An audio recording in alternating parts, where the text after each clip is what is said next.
IT company here, so I wanted actually to see what's going on the web developer side. So maybe get some impression what to do with Drupal as I'm facing the need of building up some websites pretty soon, pretty quick. Yeah, so I just here to get an impression and maybe talk to. Well, we have a few German Thanks. colleagues, but I mean they're all in Germany at the stage. Yeah, All right. Alex will be back in 2 years. It's cool. just keep coming. We'll be back. You shouldn't have said in 2 years. Sometime in the next 2 years. That's better. It's bad. Oh, welcome, man. Thanks. I'm Andre. Before you throw me the stones, I'm using WordPress. That's a step up. I'm playing with Drupal still. He just told me I need that one project just to go over to Drupal, but I haven't yet. And I also do photography and many other things. So. That's a nice project. Photography, so you can actually start your own portfolio. That's one that needs to be updated. Okay, I'm Reed. I have been using Drupal for about 4 years now, and I work with Ivan and Willem at Envision Me. Okay, yeah.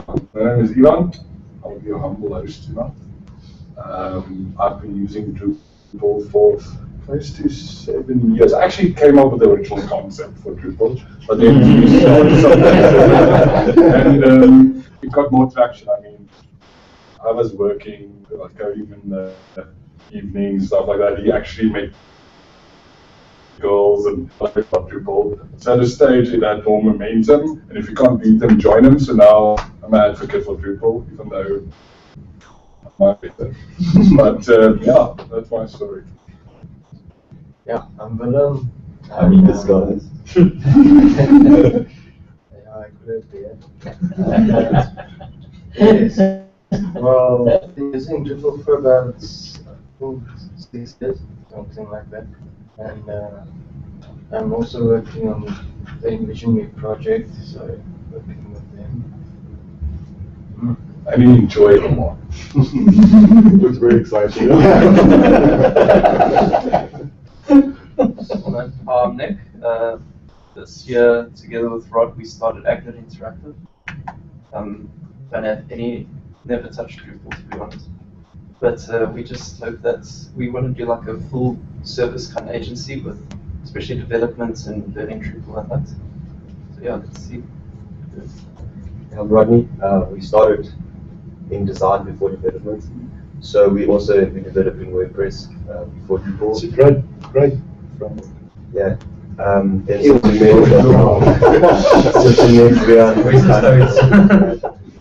Rian's kind of changed our mind on WordPress and moving to Drupal. Yeah, and we work on a small project with Rian. And they also you got introduced with Greg. Yeah, and through Greg. Cool, so I'm Greg. This was a bit like an AA meeting, thank you, Andy. Okay, I've been recording Drupal project for 7 years. Also, managing director of Telementor. We build large-scale Drupal applications. And yeah, that's us. I'm Rian. Been playing with Drupal since for something. Yeah, we build Drupal websites, and they don't normally look like websites, but websites, yes. And web tools, but turns into absolutely anything that people don't expect to be a website. Yeah. Richard, I work at Kidactor. The approach to full stack development and engineering. So. From systems right through to the website. Cool. AA meeting over. Yes, awesome. I think we can have a small intermission. Everyone can have beers, snacks, everything. So Robin still tends to go on long. I mean, it's 35 minutes. So grab enough food, everything. Sounds good. I just want to go to bed. Awesome, man. How long have you been using it? Are you finding it?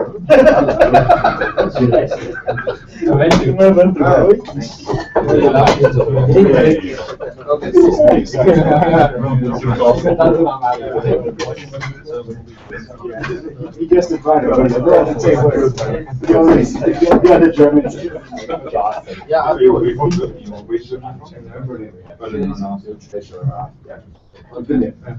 Yeah, I have. You haven't got it triggered. There's no trade. When you run contract with streamers, I have a job and I don't know how, you know. I can make you website.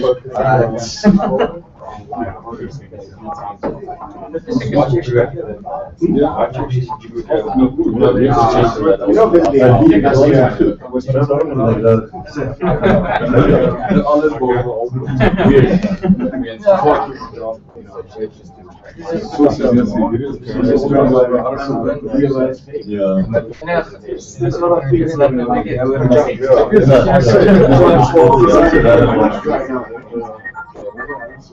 Your jump is actually more important. I jump was that was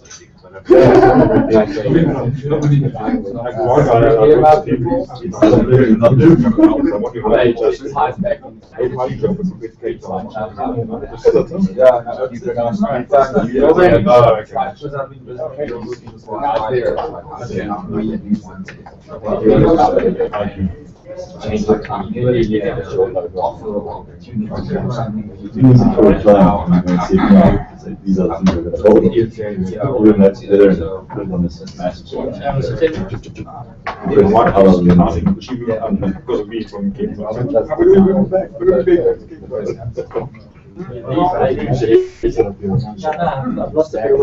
not going to look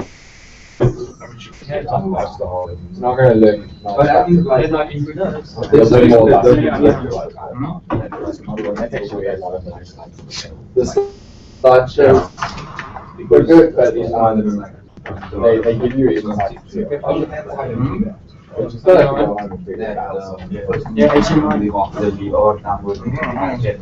Is there an alternative to web multi-page? Well, first you need to switch from web form to entity form. God, web form is bunch of shit. Yeah, switch to entity form. And a bit late now, it went live 2 days ago. Field groups now come with some sort of multi-page page. Don't ask me how. But yeah. I've never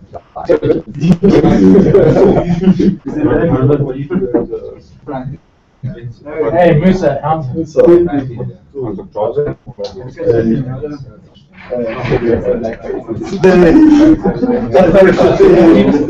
was like, this is like the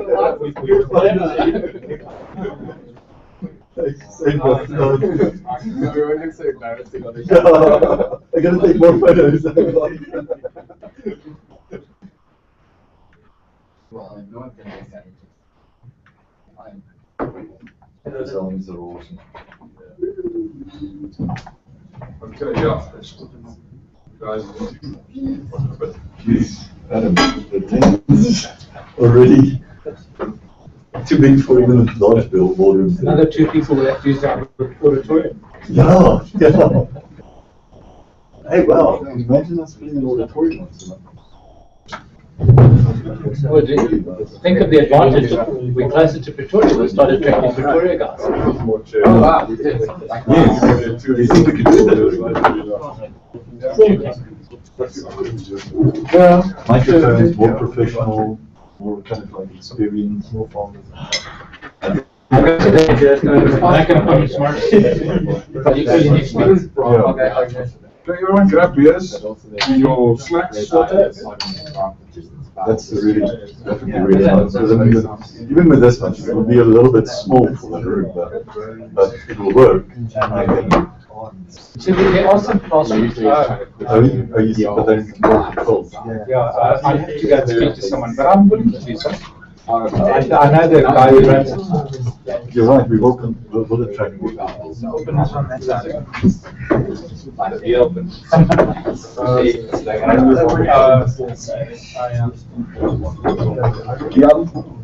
Robin, guys, just remember next time meet up, we must try to get a ball up. I keep forgetting. I've got one extra on my queue. Okay, but one dedicated one or something. Yeah. Because I keep forgetting, so please remind me. Don't you have a light gun?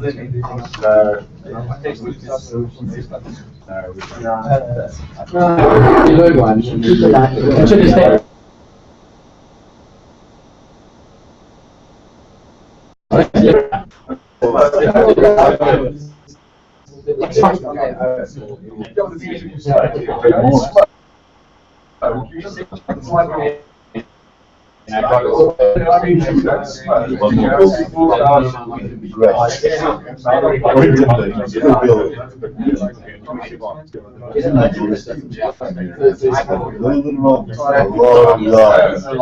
And everyone makes a joke.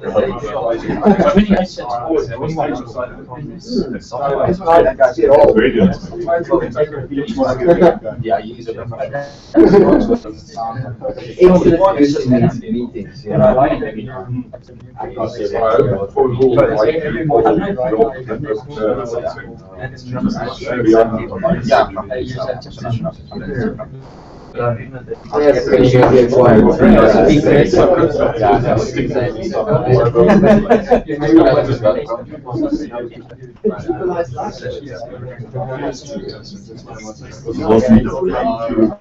This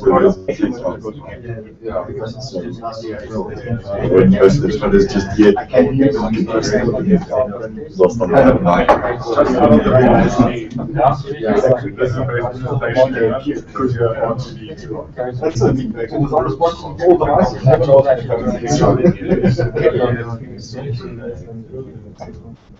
Yeah, that's clear. But that's maybe. Yeah, but that's what it's going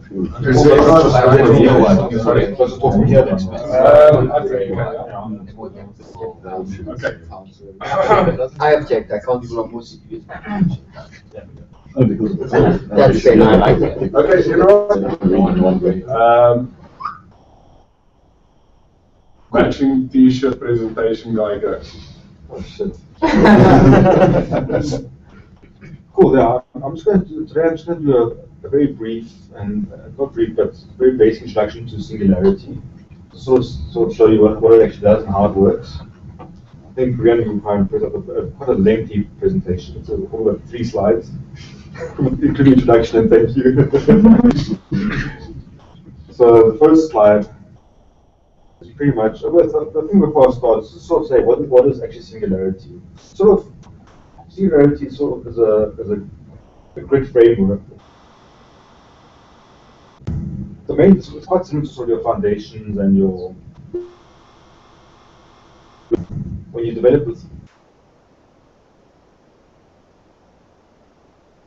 span 12 or this section takes like five columns, where all the layouts are very often done in your HTML file and use referencing CSS.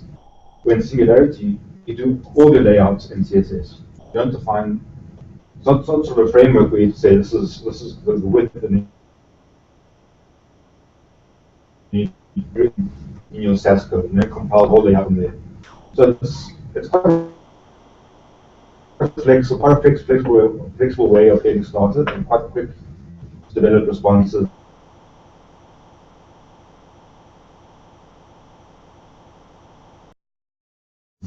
The syntax has changed quite a bit. There's also another framework out called Suzy, which also I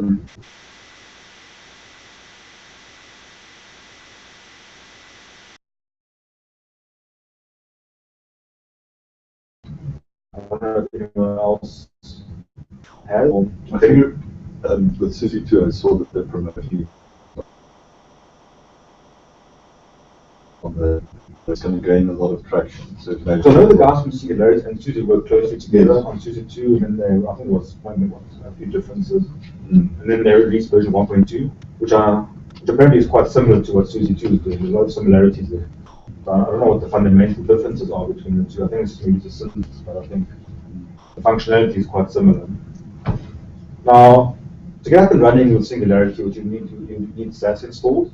So once you've got SAS installed, you just do a gem install Singularity GS, and then or you can also add to your gem file.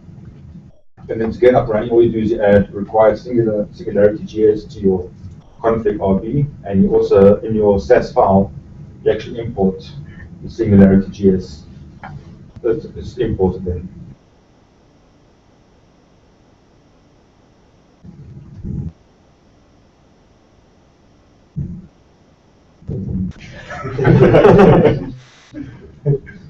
So I think it would be easier just to actually. You were saying about Murphy. Murphy. No Murphy yet. I was just seeing fingers frantically pressing buttons and nothing happening. Oh, actually, that's the bigger one.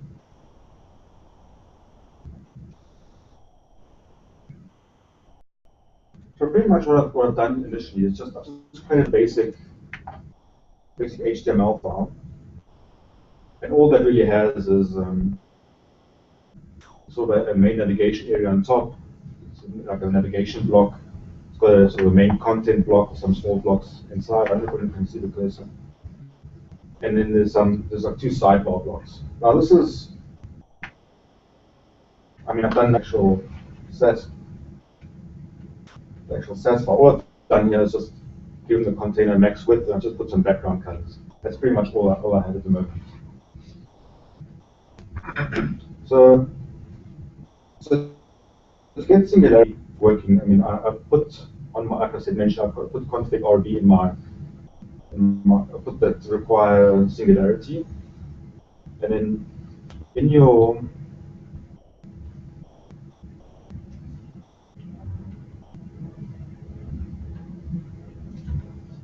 so all you do is to actually get it to start using it is to actually add import.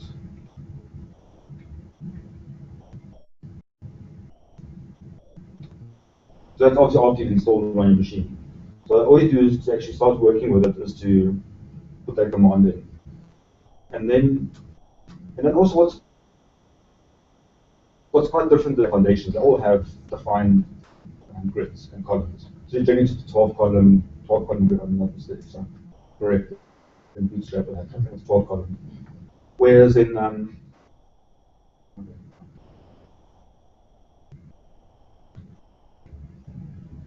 so what's one of the main differences is what you can do here is you can actually specify per project what kind of grids, how many columns you want to use.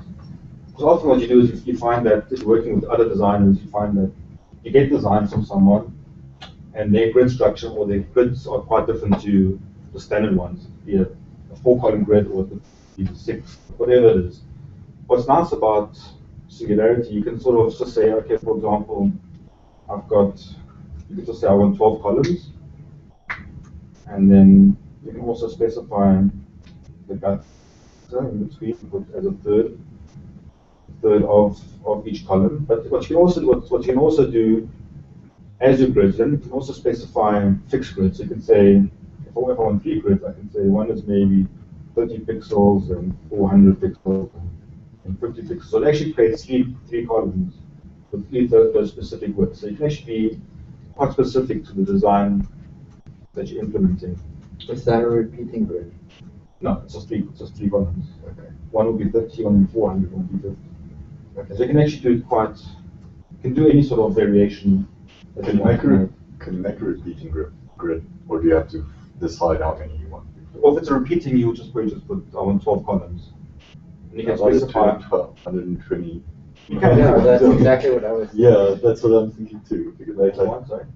If you want like 6 and 6 and 6 and exactly repeating either by the screen. No, Or you can copy however and paste the thick and thin one. We get too far. yeah. Just put an if statement. So I mean, now I've actually defined the grid structure for my website. I mean, at the moment, as I said, nothing has really changed. So to sort of start implementing it,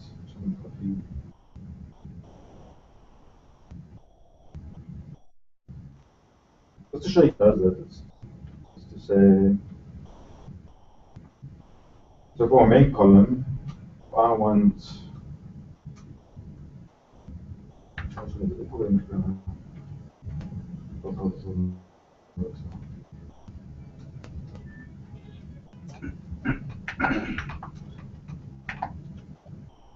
so basically what I'm saying here is, this is going to take up a certain number of grids. So for this one, I wanted to take up eight columns, and it must start at column 1. So out of my 12, this block must take up 8 of it, and it must start at the very first column. But I can then, for my sidebars, I want to save clip.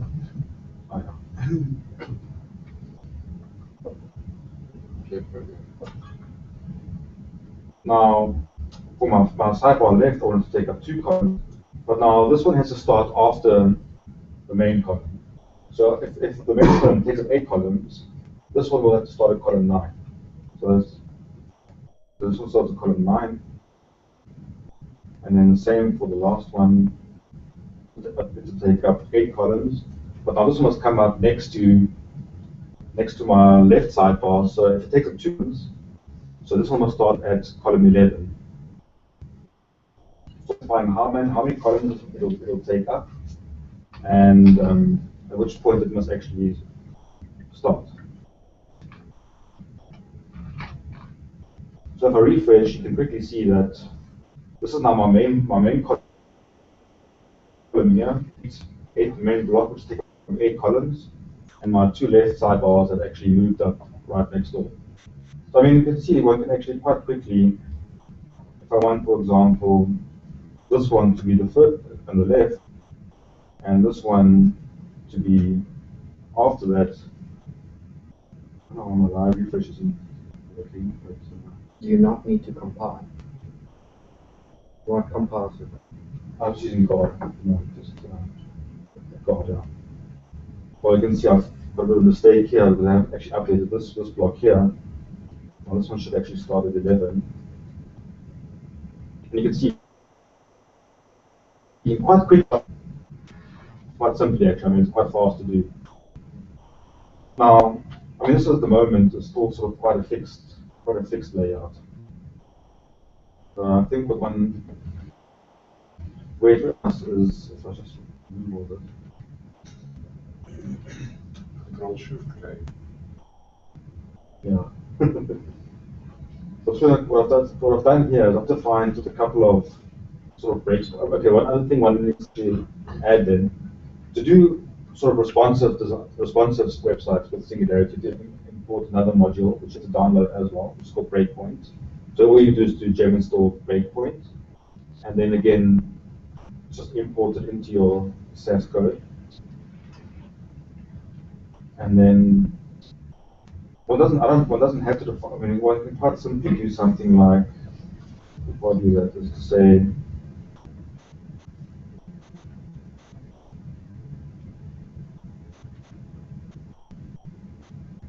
for example, you want to add a specific, for the moment it's just a basics. If you look here now, it's a basic mobile site. So if you want to do something,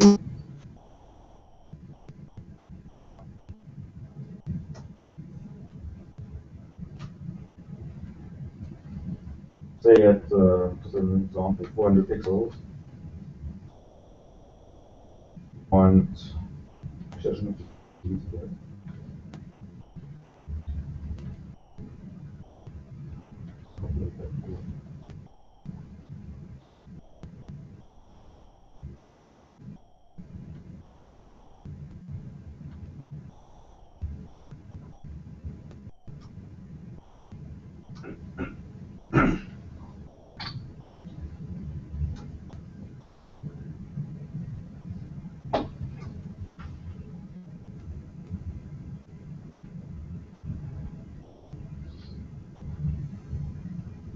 So at the moment, it's got your normal site. Okay, so it's not perfect. But basically what it's doing is, as soon as your browser width hits that 400 pixels, you can then specify the new layout. What then happens is you can then see it brings up. You can actually have quite a lot of flexibility. So I mean, so just basically what I've done here, I've just defined some basic sort of devices.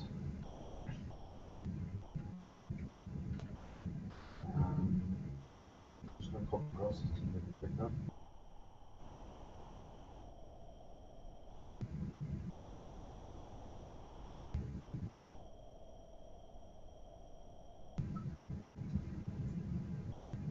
So what I've done is I've created a width for example, for a tablet, a desktop, and maybe a widescreen format, just as an example. And again, your normal site is just your standard responsive.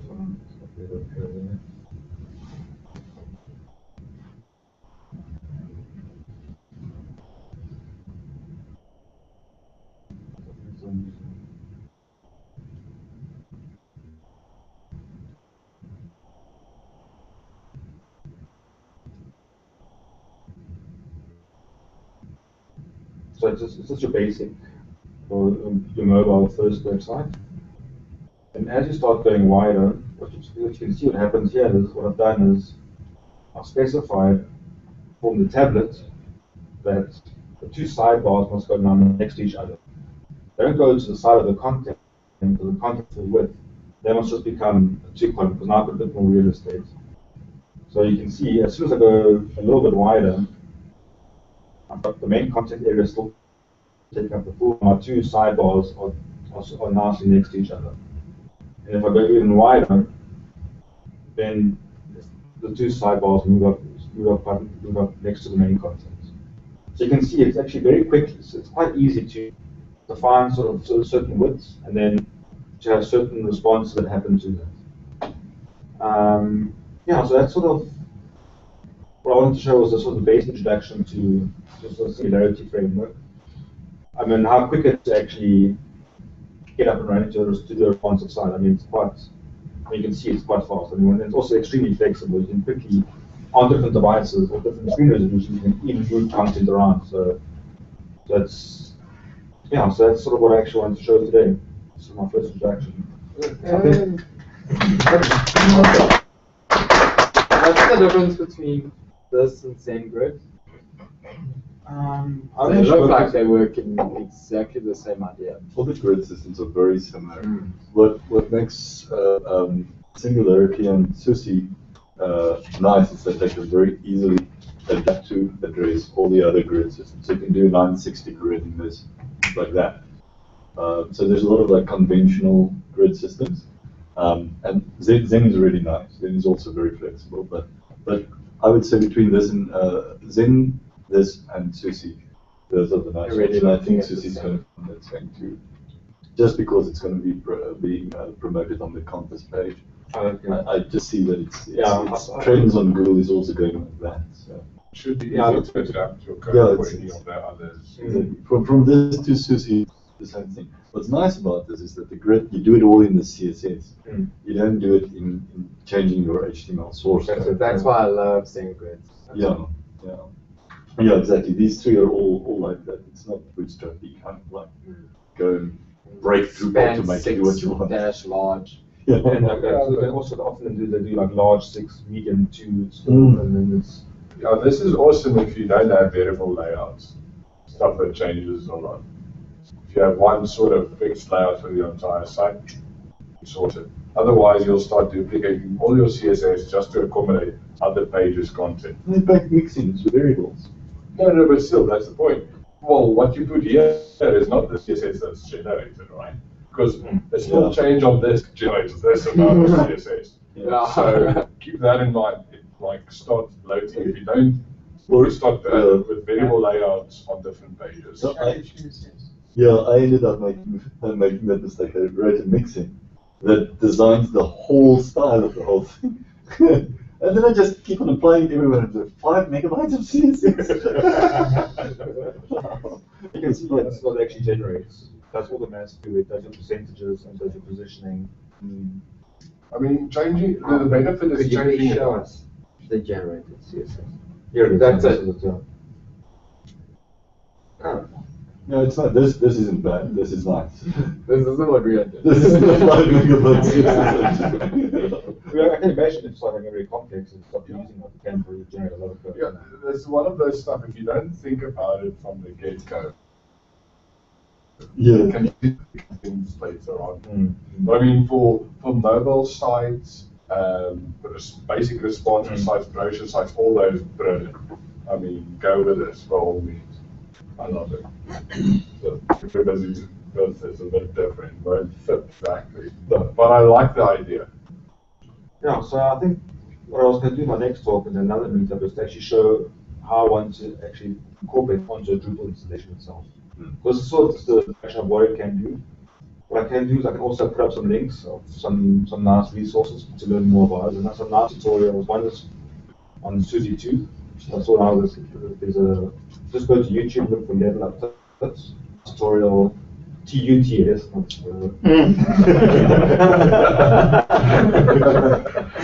some level up. So I think they've got some nice resources on Singularity and on Drupal, as well as just the basic, not basic, but introduction to Suzy 2 as well. Yeah, so that was my introduction for.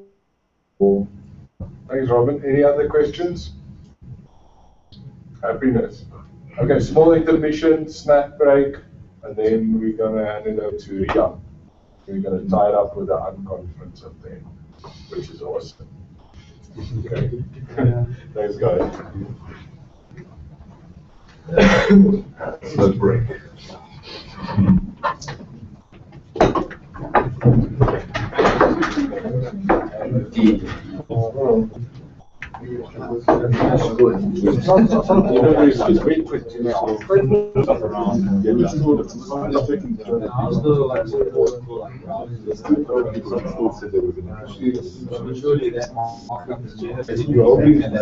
Well, I think most. On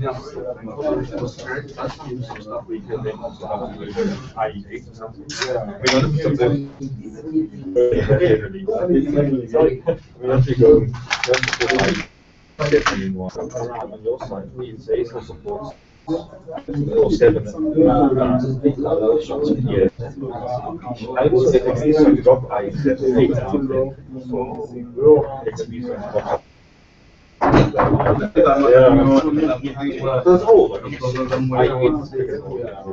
Hey, how's it? Good. Haven't seen you for a while. Yeah, too many times. Been busy. Oh,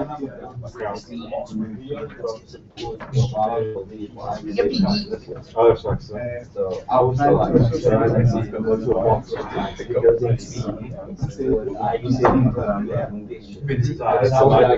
I would like scope of growth more like the hours.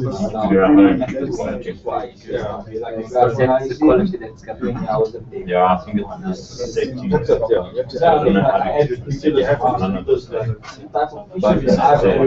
a match. Doesn't it maybe choose which way? Which way camera controls? It might be what it's streaming.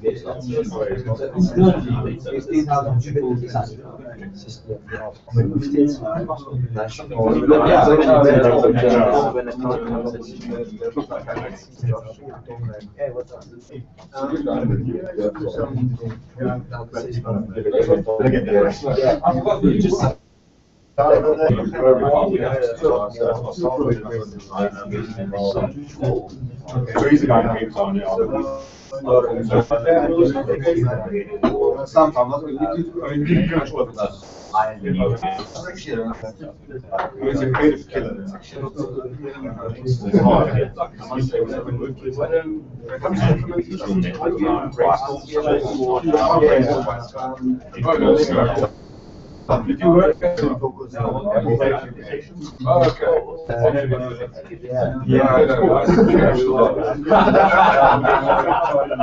Get away with this. They're giving you a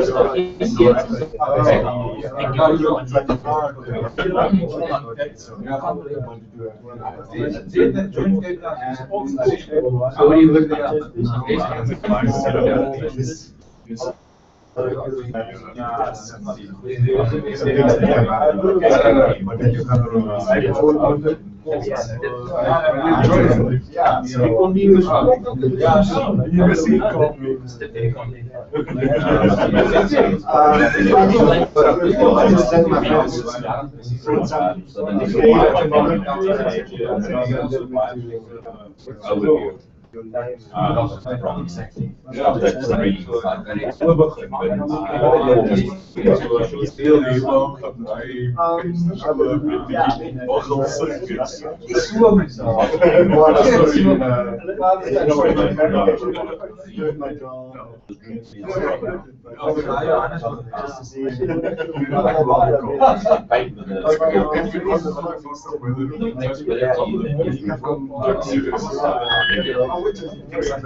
It's crazy.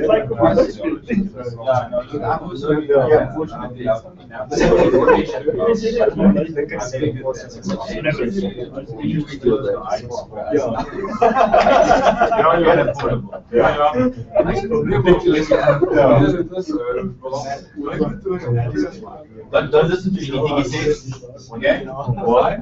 Is he a liar? No, I know. Why are you putting all the into 8 people live?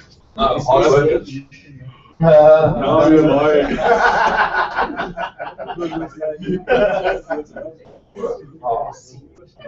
Sure. Is het wel bij me dan? Ja. Nee, leerbaar. Ja, maar hij weet leren om je bench server te gaan. Oké, maar je zei wie is je server ook? Je liet ook niet.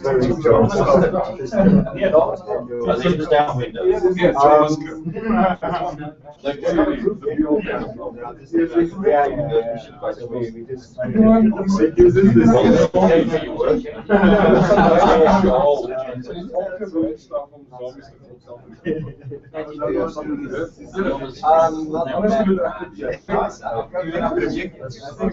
support them on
So I'm gonna come to work, I'm gonna come without a computer. I know some people also going to keep it around there and work there.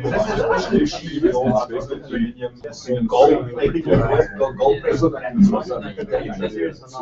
Yes.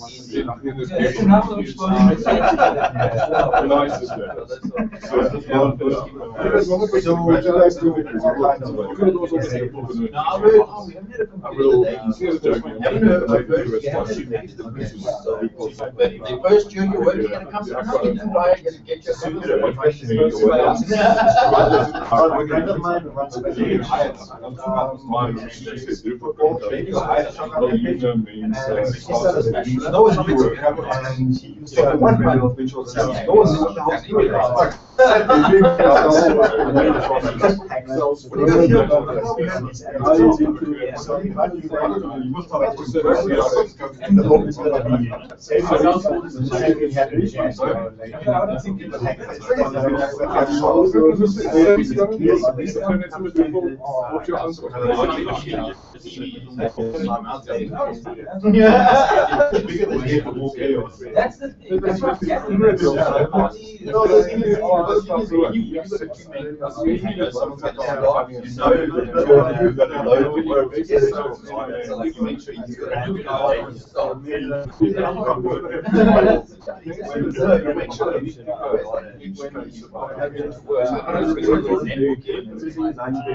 But now it's more like a page, you know.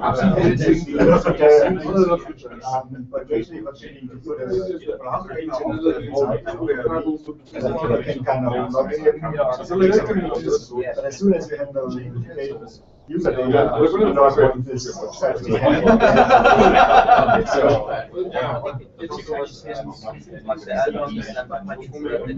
what this is. You need to make sure that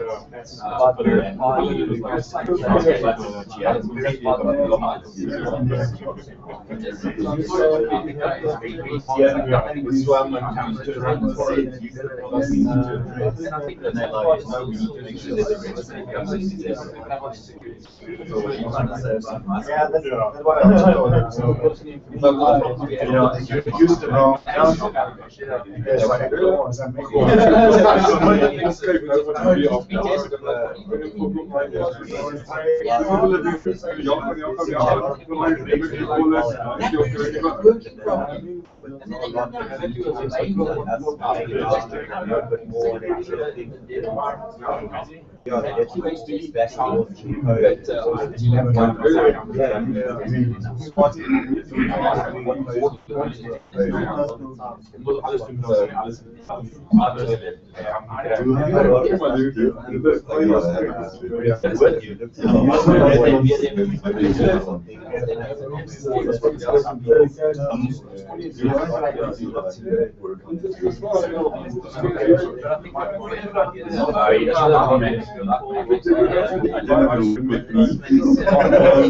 All the nice felt.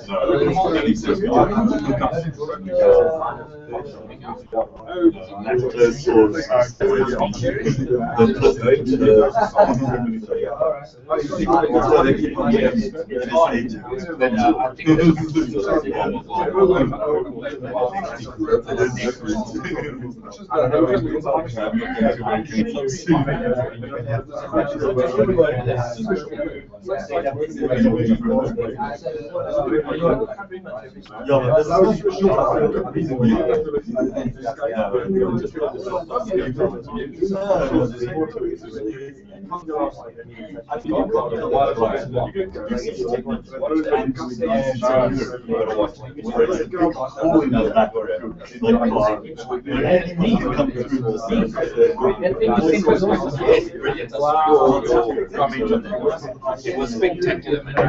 And it's the guys young doesn't go to again. It's a couple of months ago, 1 year training, and the 1 year yes, very nice. There was obviously never talking about the last 2 months. Like, hey, what's happening? I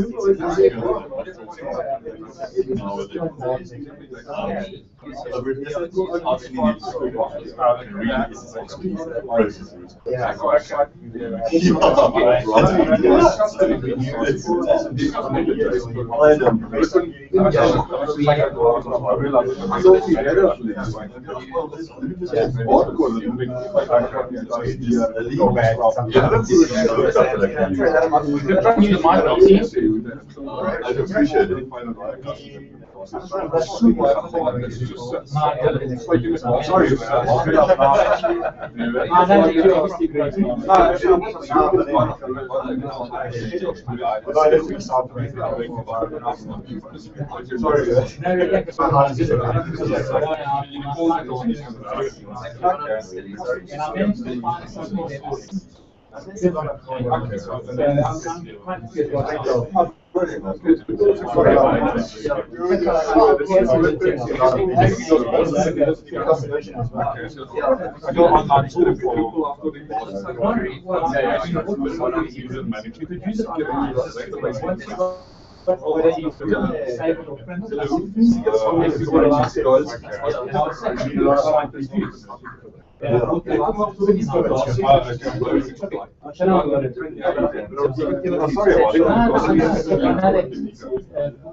Can you link with that? Oh, there it is. Yeah, but they might be. Look at the one that's still running. kleine en dan kan mens You got a mouse. watch it live, how do I join it? en dan van daar af Don't show me what coming in. or soveel Consider time.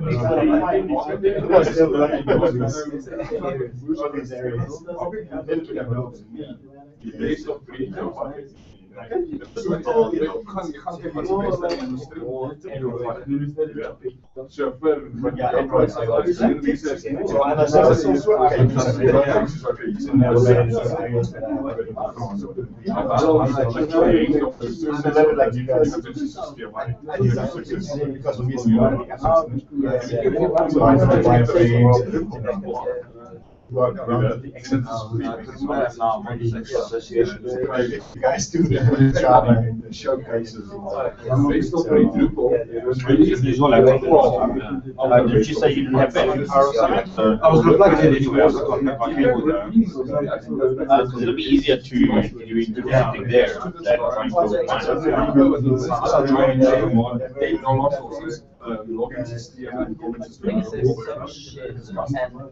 As you learning, you realize that you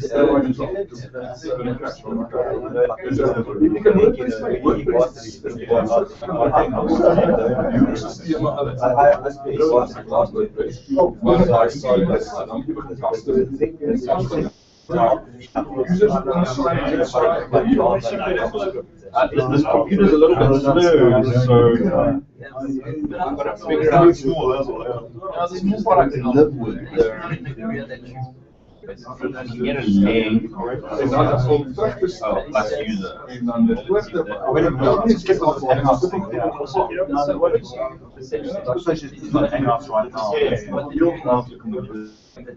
Oh, when I started, I finished my study in 2006. I studied computer science, but it was more like engineering. So after that, I worked for a communication company doing base stations. Other maybe All that stuff. Now, all that. my last 2 years, when I was doing some online applications, we started with C# hardware.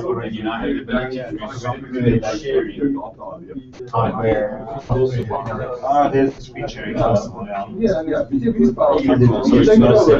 that VHDL. okay, then you need to connect that thing together up there. I don't know how they do it all work together. So that process is integrated.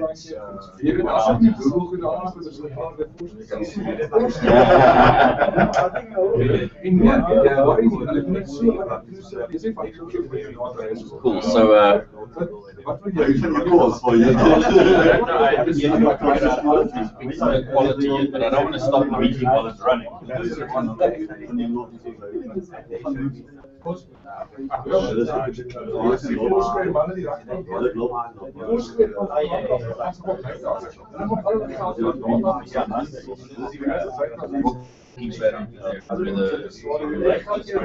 You can do it on your phone as well.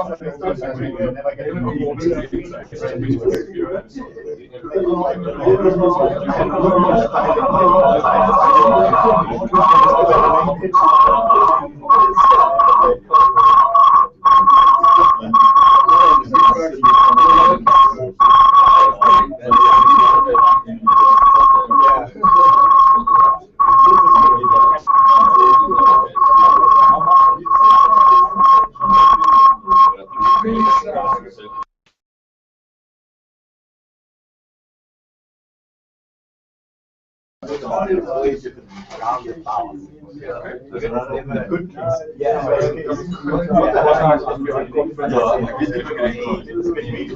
Three PM and 4 PM. Yeah. It's like AM.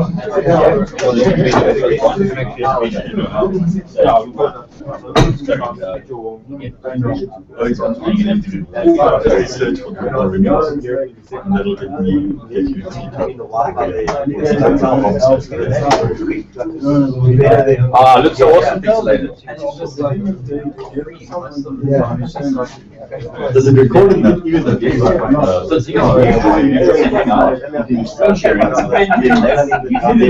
Okay, so I think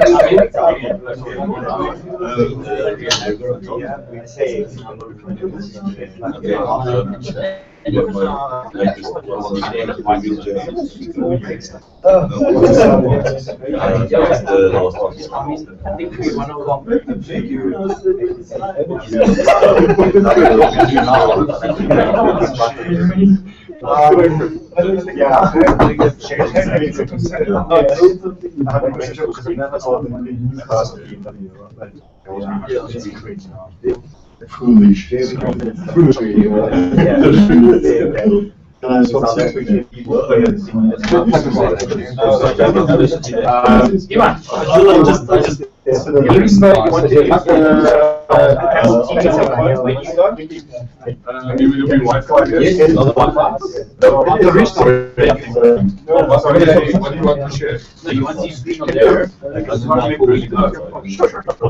Thank you.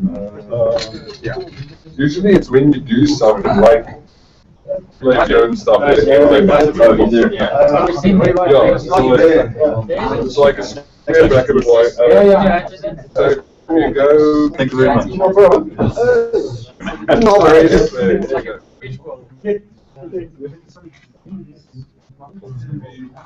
And then it should. I have to argue. There we go. Wow, this thing, this killed us.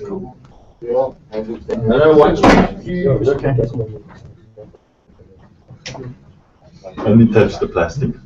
It's very short. It's all hanging out. Yeah, don't worry about the background. That's not bad. Yeah, but that's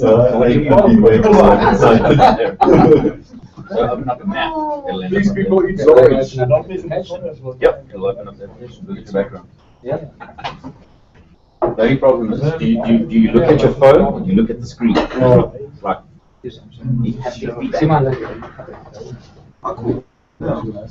That is so cool. Martin. How are you doing? From the screen. The Apple TV at the bottom. Any size response, you can do ATV. It's not very cool. Hijack attacker. Yeah.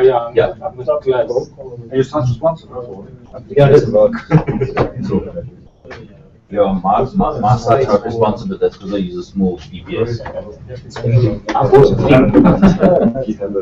bought a thing. Responsive thing. Okay guys, so I don't know if you, there's a lot of new people here tonight, so I'm going to recap a little bit from the last time. We have the Drupal Association going. That's supposed to support Drupal in South Africa and help out with meetups. We went down to Cape Town, we started them up again. We're going down to Cape Town, up to Durban soon as well, to help start up again with meetups like this. And one of the things we wanted, that I thought may help is to help everyone get up to speed with building slides, so that we can get everybody involved in also sharing a little bit of information. Because you can be as much of an expert in any part of Drupal and someone else knows something more about it. Even if it comes down to installing Drupal, everyone's got a tweak or a bit that makes it a little bit faster and nicer. And if you can share that in a very quick and easy way with people through slides, then we can start sharing the slides too. So in the previous presentation, I showed you how to quickly put a slideshow together. If you just simply have a bunch of text and that you want to put in the slides to share with people. In this one, and I'll end again with a reference to the previous one, it's another very short presentation. I tried to keep them very short and very simple, which hopefully should inspire or should communicate the idea that building a slideshow is really, really easy. So it's non-Drupal related what I'm showing, but the purpose for it is that we can start asking everybody to share a little bit. There's often people coming to this to the meetups that have cool. There's often people coming to the meetups that have business knowledge, and that's one of the things that we would like to start featuring at the meetups as well. Learning from others how to quote for projects, how to budget for projects, what your market is for your Drupal project that you want to build. So even things like, even if you're not going to know Drupal yet, there's things that you can share with people in slides. And then when you build a slide like this, is it ready? Yeah. Okay, cool. When you build a slideshow like this, it automatically goes into version control, and it is shared with the public so that people can run it themselves and reuse it inside their companies under their own name. So at the moment you'll see that this is hosted right there on top on rian.github.io/slides-reveal.js-forkit. Obviously, if you're running this in a company, you want to change the slides a little bit. This is how you would do that. You fork it, you add your own content, and this will apply to any of the other slideshows that hopefully we will start generating. So it's very easy to rebrand it with your own name. This is slides with fork it, and it doesn't work. It's just click on the actual. There we go. So this exact slideshow was built with Reveal.js. We're using a GitHub repo, so you would be signing in. Specifically, we're using that one. I'll link it after the show so you can go and see this. You can easily find all the reference. And you can very quickly, you'll see it actually complete, so that you can very easily follow it and also build your own. It's not just an introduction to, it is also instructions complete, so you can find absolutely everything in the slides. What you will need in this case, you'll have to sign up at GitHub for an account. It is free, and you would have this talk. I think of this one I'll refer to because there's a lot of new people. That can press right. Look at the little arrows at the bottom. Just the next section. So the first thing you have to fork it, and to fork it simply you take the current project that I have, that is these slides in this case. Or any other slides that you find, or any other project on GitHub, and you fork it, making your own set. So if you have your GitHub account, it will be shown. You'll go to the current account, those slides on at the moment. That's the top URL that you have over there. You'll click the little fork button, and you will immediately have your own fork. It will take you to the next page, and that would be on your name, your GitHub user space. You have it on your GitHub user account, but you have to clone it down to your own computer so that you have the same source code there. So you can edit the slides and make it your own. And there's a little bit of command line you have to do there. You've got to create a directory, go into the, and simply clone it. The reason I'm skipping a little bit here, clone command won't work, is because that was covered in the first slide. The clone command works when you have git installed. And we installed those back in the first slides, which I will link you to again just now. Once you've cloned it, you'll have these slides, these exact slides, on your PC. You can go and explore the different files and see what you need to edit there.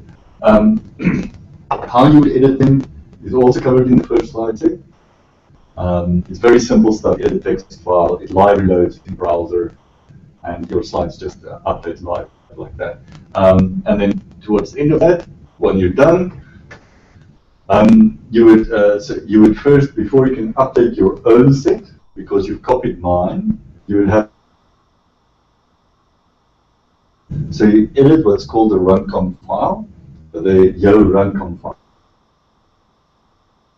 It will make it. You see the first slide, but the runcom file simply explains where it sets up your Yo project for you a little bit. So Vim is a text editor, that's why it says Vim there, and you'll see that file .yo.rc.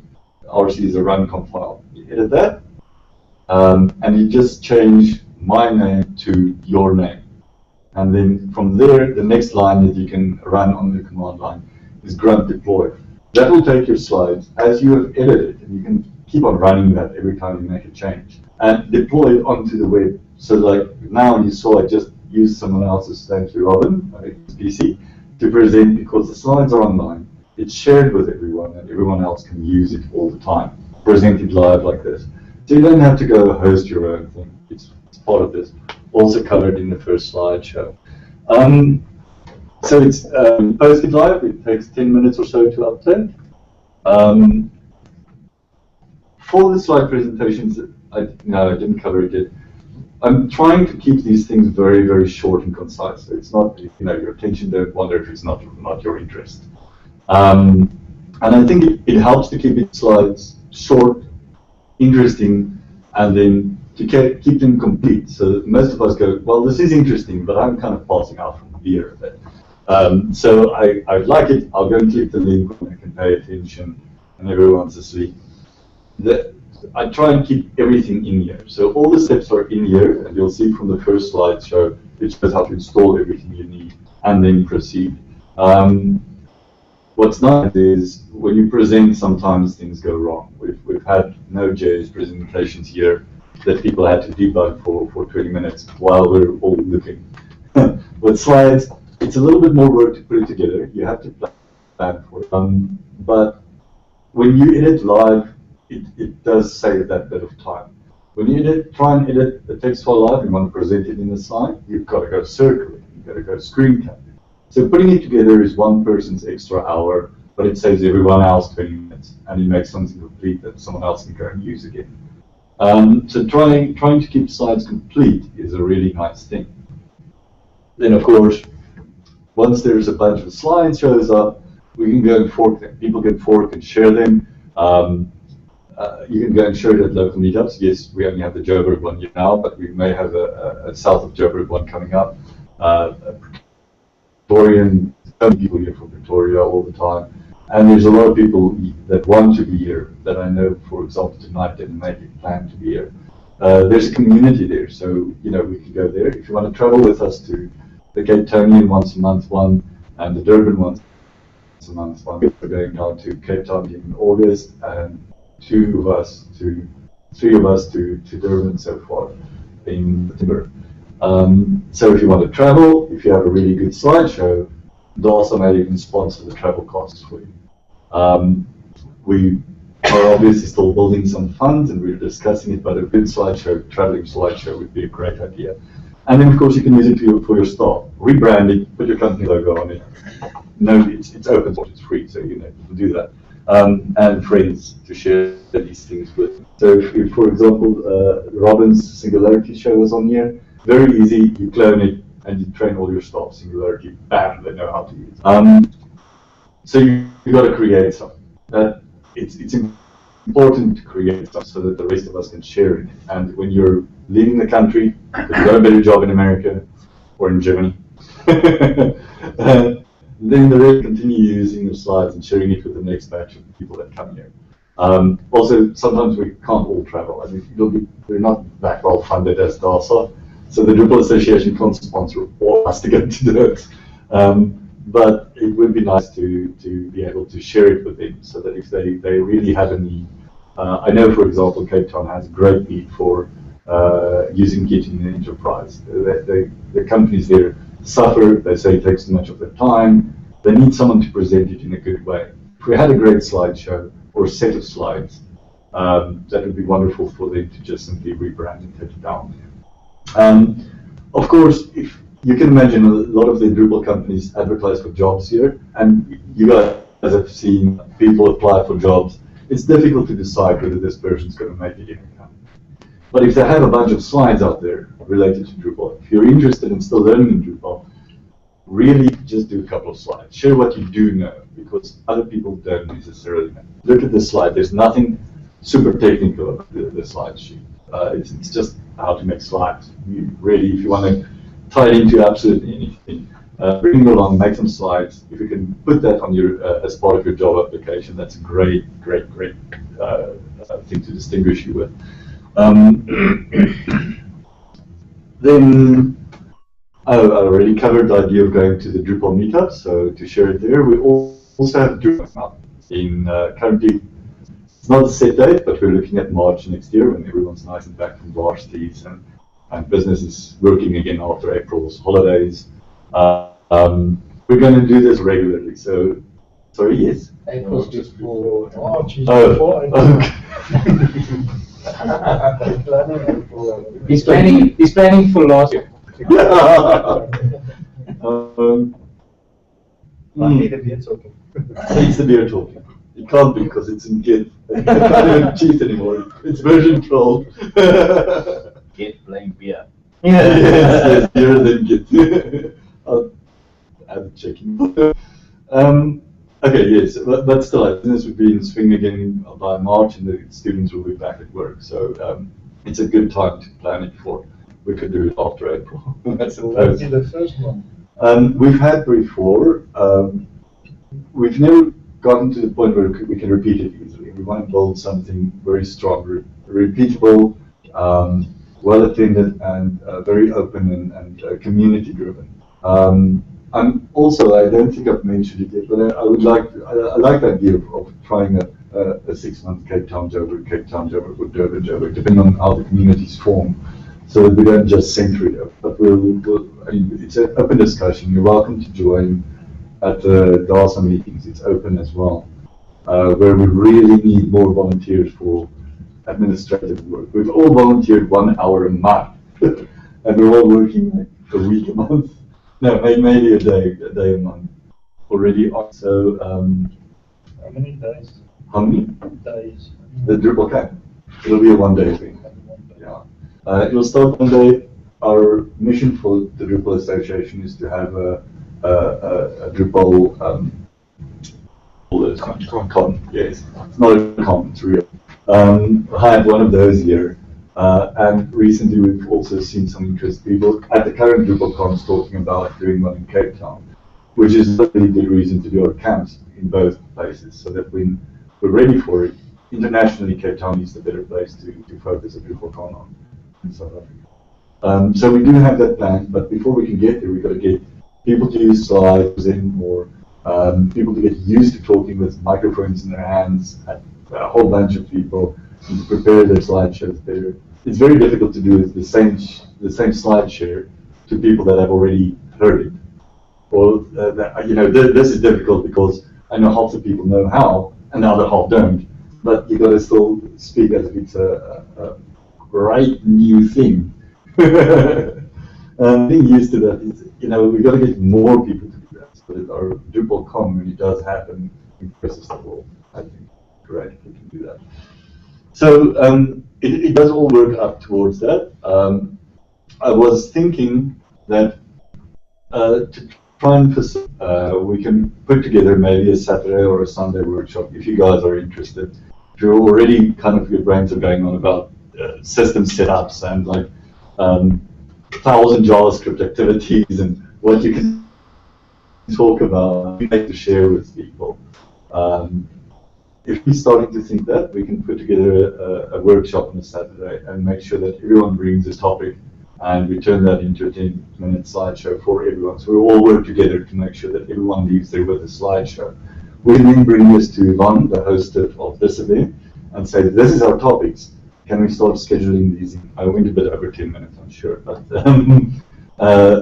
having short slides like that means that we can fit 3 different slideshow topics per night, or maybe even 4, meaning that we want from business to front end to systems development to PHP development to Drupal setup, which would make it more interesting. There's no reason to go home. We wait home. We should have a list. Anyway, and then we can also find from Yvonne, who's I'm sure very finding it tough finding speakers, those topics that people to talk about, so that we can find out more easily who can start talking about it. If it's a difficult topic, which with Yvonne, some of those can be really tough, testing front-end workflows, can be broken into several slides, which become very easy if you break slides. You can very much focus on stuff. Get someone else to help you about the how-to, and then you can talk about it. Are you guys interested? How many of you would be interested if we do a day workshop to get together and put some slides together? Yeah, oh, that's definitely. Oh, quite a few. Great, wonderful. That's really cool. You do one on how to do presentations, how to put slides together. Next one. That can be your topic. Okay, so I need something on WordPress. Or, you know. WordPress. We get the WordPress guy up to show this is how we do a WordPress site, and then the Drupal guy comes on and says this is how we hack it. But it would be interesting because I was hearing just now from Ivan, for example, that they do have a hook system, which last time I worked with it, I didn't check that deeply into it. So, you know, it would put the fire under us to know what happens really nice and quick on them. If you say it took me like half a day to put this together and it's this astounding thing, we would go like, well, wow, we'll fix that. We got to get that right. So it may 10-minute talk about WordPress is not a bad idea. We got to know the competition. We can't just be on an island about things. So a really good talk about WordPress would be very valuable, I think. Well, it was very much the last time you opened your mouth. So the talk about WordPress, you've got to realize that Drupal has its place, and we've spoken many a times that although we see it as competition, place where WordPress would be a better product to put in place. So although it sounds like we're bashing WordPress, we are. No, but there's Drupal shops that run WordPress blogs. Yeah, big Drupal shops that run WordPress blogs. Yes, yeah. So it's not like we joke a little bit about it, but it's a little bit of like introspection and angst. So I think it's slideshows are short, so it's like we get to like 3/4 Drupal and 1/4 WordPress. It's worth putting that in. So to put this together, obviously I need to communicate to everyone. I don't know, we can do paper. Do you have paper? Yes. Yeah. Great. I'm going to take one, maybe two pieces. Paper. I've got a pen. No, that's stolen. Yeah, I've got a pen. All the other thing is to sign up. Can I have a paper? Has a pencil. Yeah. Yes. A pencil. Yeah, then they can like take out the people. I don't like WordPress. Really, the other thing is to get everyone to sign up onto meetup.com. Yes, so it'll be easier for us to coordinate. I know Richard started the meetups on there. I don't know who did you register this one? So you used the last bit. If I okay. So yeah, again, if you meetup.com, it's a lot easier to coordinate. So at the bottom there, which you can't see, Control plus. There's the same plus. Control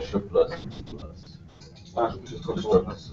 Control. But it doesn't have a plus. It's got like one key for everything. Max. So I'll post this on the GitHub thing as well. 2 fingers to scroll. 2 fingers to scroll. Not what I use 2 fingers for.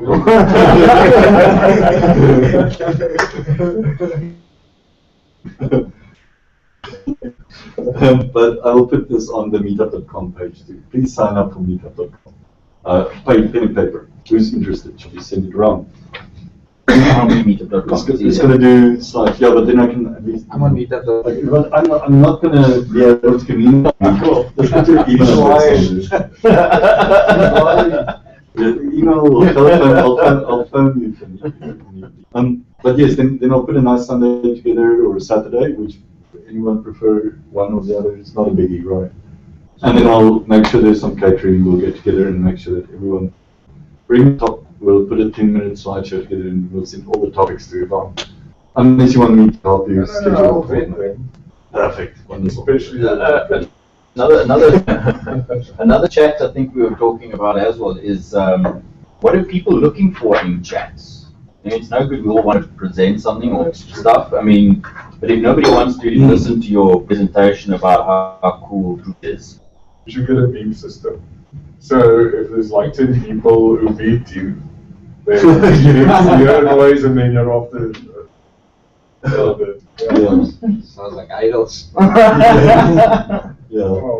But I mean, that's something that we need to find out as well. What if We people do. are interested in, I mean, inside the Drupal type stuff? I would like more sysadmin stuff. I really, it's the kind of stuff that I think I'm doing wrong most of the time.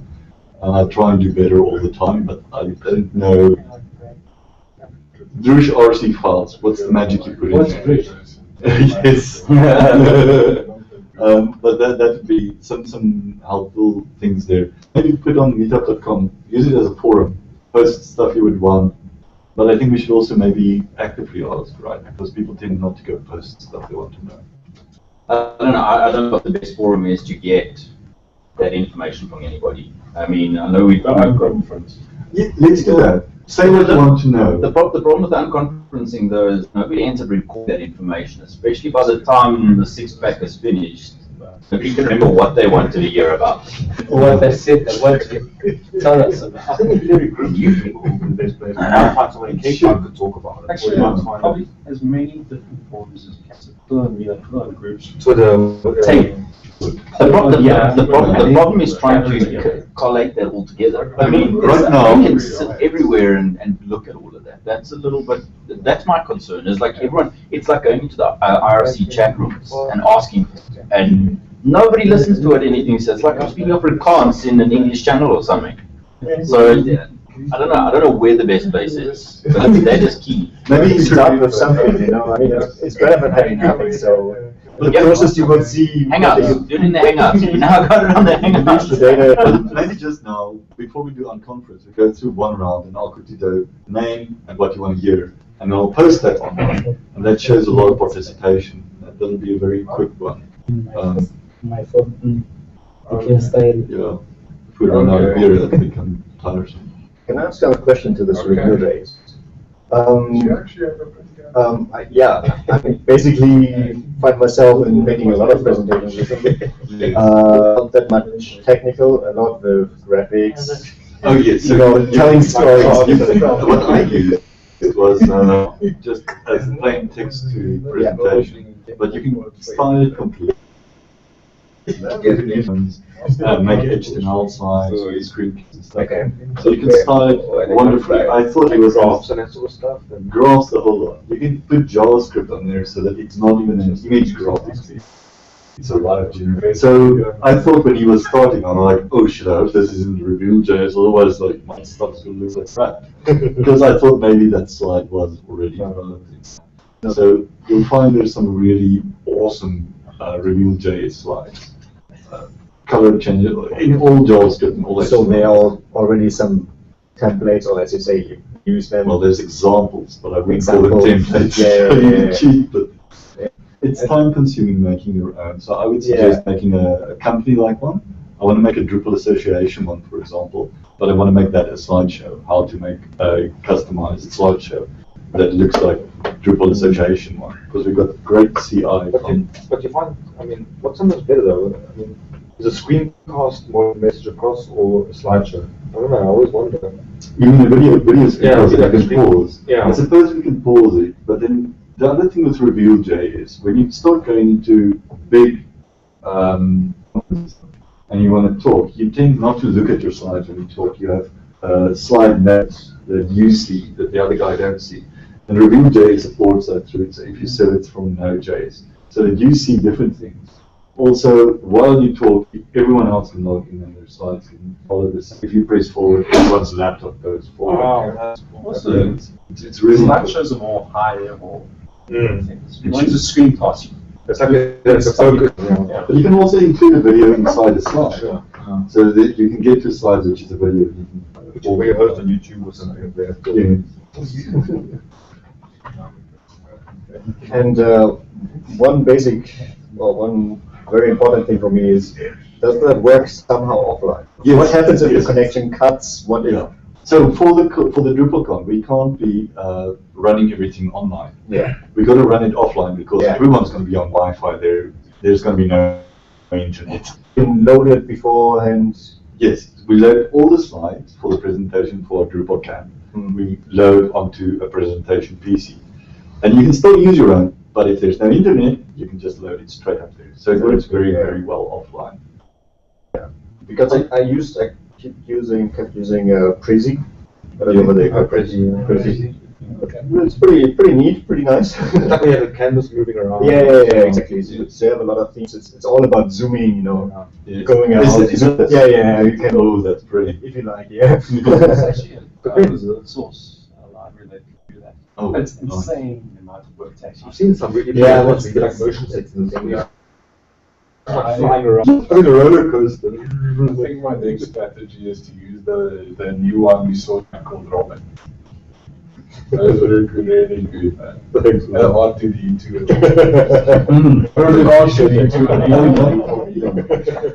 I'd love to see that in review days. Oh, I actually tried it. Just check it out. Can we get? I'll talk to you after. We need some more CI for the process. Okay. So I think I'm conferencing while they're. We want to ask about the topics. Oh, okay. Well, your topics, I just want to wait for the papers quick. Do you want to write yours quick? Cool. Thanks. Just quickly ask Thomas, what would you like to see in the? I'm a little bit open to hearing stuff, but I'm quite willing. I'm really suggested. I'm quite willing to do another. No, I don't have any. Come on, you are. But I'm willing to do a performance thing with Java, Varnish, and some Drupal stuff that we can do, extend on what we've done in the past. I can't write for crap anymore. Yes, Adam. I would like, where I'm in my Drupal career, I'd like to get more information on things like entities and relations and contextual filters. Wish I wrote faster.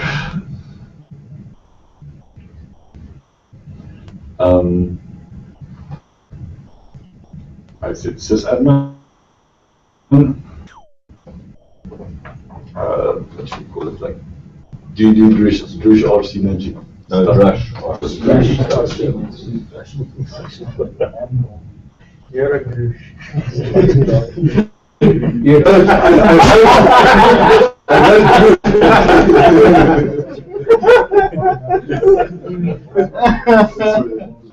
Got someone good my version, but Teaming front.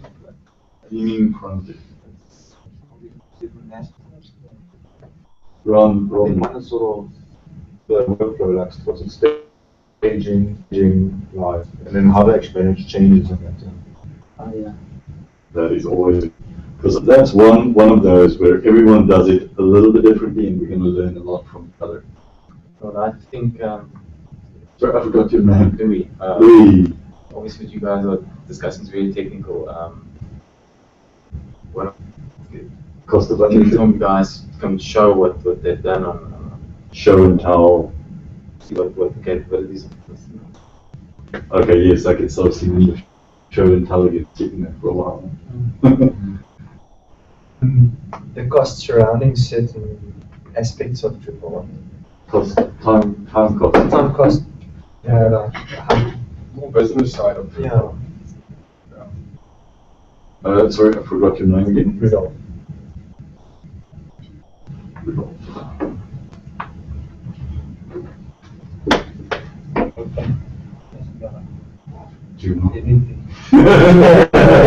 Sure.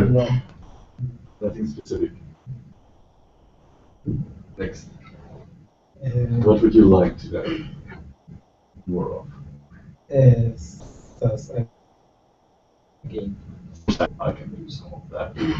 Do crazy shit there, you name again. Dope. I can't really say because one of them everything. Down there's a little bit of everything.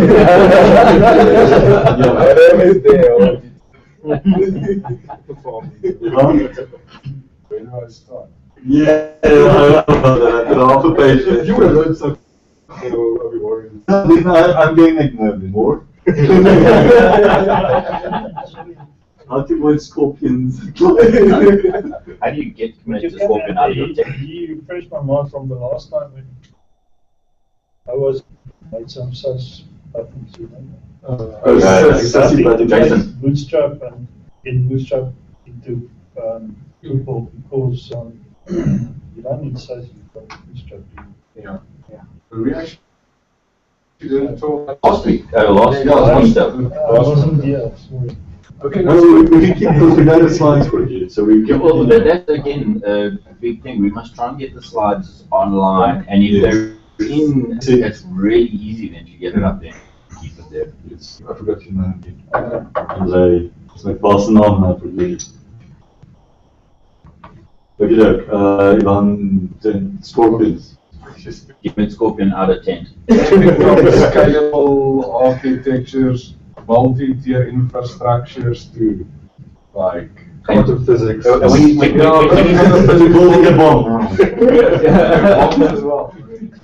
he's asked multi-tier, it doesn't mean multi-tier system. Yeah. We'll have to bring you someone in from overseas. Yes, do it. Actually, the Pantheon guy from Devs can come and talk to you about scalations. Well, he used to be, isn't he, Pantheon now? Yeah. So he may have, I don't know what his skill set is, may be able to talk about scalable architectures. As long as he comes with an American accent, we're okay. Yeah. I don't think it just works. I'm allowed to tell you. Really? I think that something that everyone will actually start benefiting from is actually using, Drush. What's that? Drush. Drush. That's not the other one. Not PH shell there. Yeah. Yes. Musil. What should I write here?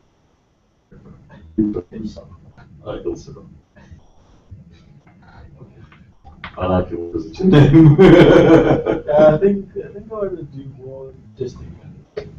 Testing front end or the whole thing? Front and back. That simple test that you know.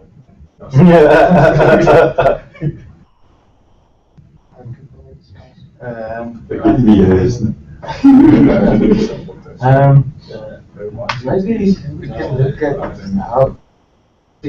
how do they set up their text editors, what do they use to make streamline their way of that's part of the workflow. the workflow around. It's all spaces per tab or you know all the shortcuts to indent in one go. There we go.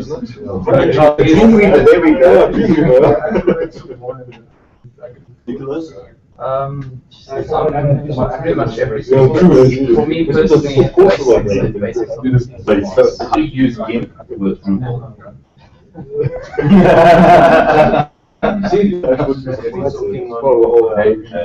GIMP more waiting on project. Drupal small business shop. Yeah, many quick how do you cross what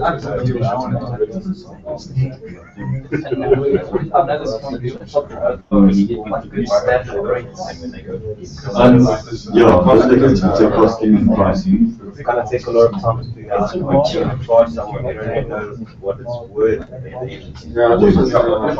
kind of, it's difficult because there's different grades of development. Even in the shops, we find it incredibly difficult costs. The bank is expects a different level of fidelity and code history and stuff than a brochure where so the ones you can build really cheap in like a day. Try and build that same thing for a bank, and it can be very expensive if you build it in the same way. Stefan. Yeah, it's pretty much about that what we just talking about. So what the security side would be interesting also.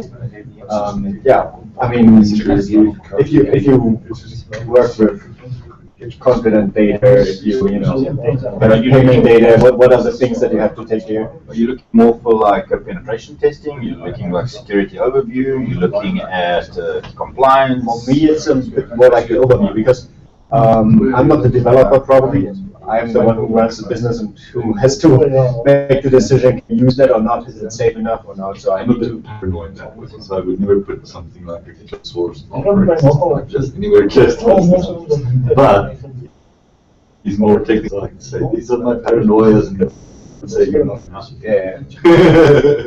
So yeah, for me, basically the thing to understand, what can I put in which system, how can I start with maybe a secure system, or where do I run the risks that somebody steals my data, or Really kind of hate sysadmin type guys go way beyond security leverage in your hardware. It's 10 times more secure. It is quite cool to do. Richard, what's it look like? Some Drupal 8 Will Ubuntu 14 support Drupal 8? Well, at the moment, we might need what 16.04 before Drupal comes out, Drupal 8 gets out there. So. Drupal 8 migration needs to change. Migration and change of needs, requirements change.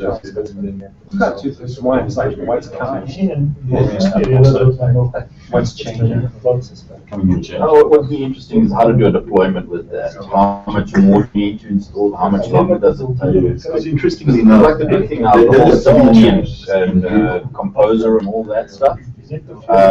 There's like no packages for it. Well, not like Debian packages, or, like it's like the point. It's like you got to copy it all down. How do you manage it? I mean, now you get a new version. They're like, you just copy the source code over. How does it work now? Oh, Node.js makes me cringe. I'll just install it. It will update itself. And then nothing works. And I'll go back to broken. But anyway, yeah. What? Docker. D-A-R-K-O. Everything. Docker. What is that? Package manager?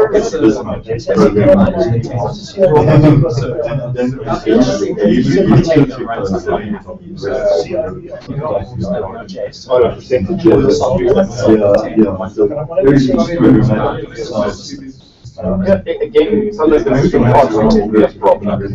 You have to clone a repo or RC or whatever. My big problem I have is you've got a Node.js deployed app, and now you're sitting in there's like a whole lot of updates to all the sub-requirements and everything else. Now, if you do an update, you update each one and test the whole app like one subversion at a time and hope nothing breaks, or you just do like a raw update for the battery. That you don't have. I mean, how often have you had when you've done a get update that something breaks? Yeah, okay. More likely to receive a deck or anything like that. But the thing is, what I'm getting at is, you don't get a big break. You get one every 6 months. Do that in Drupal, and if you don't have CI going, something like that. Bigger risks if you don't have a complete dump.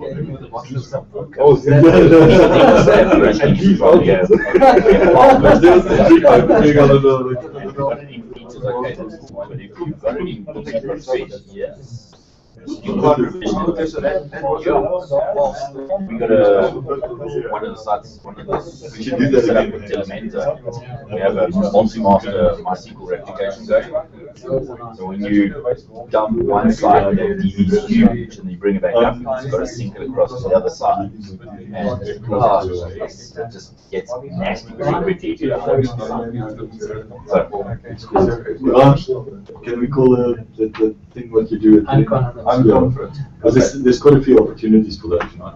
Okay, cool. Yeah, I think our clip is with those that don't know, Unconference is basically 5 minutes that you can showcase something, ask questions, just show something cool you saw this week. It must be sort of later. Yeah, no, unless she's British, showcase it. But stuff like that. So everyone has about 5 minutes. So if you have questions and stuff, this is the opportunity to do it. I think we start with the go around.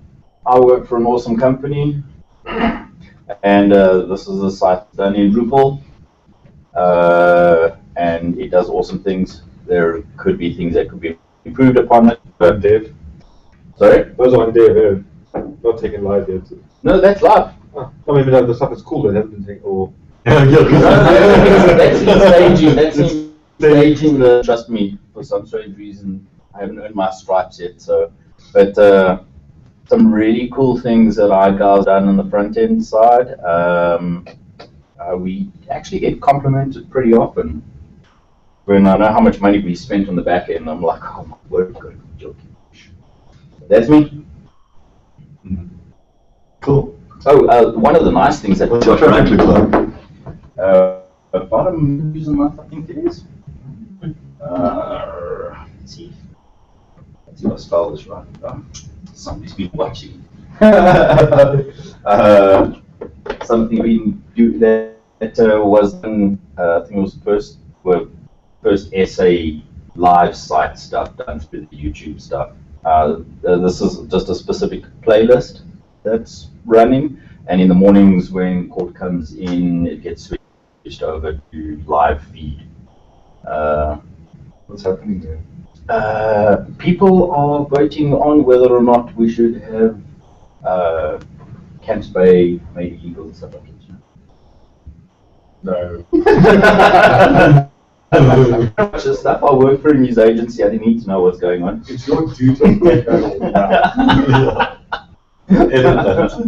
down. Adam, you want to go? Yeah.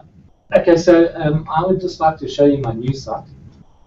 It went live a week ago, and it's doing really well.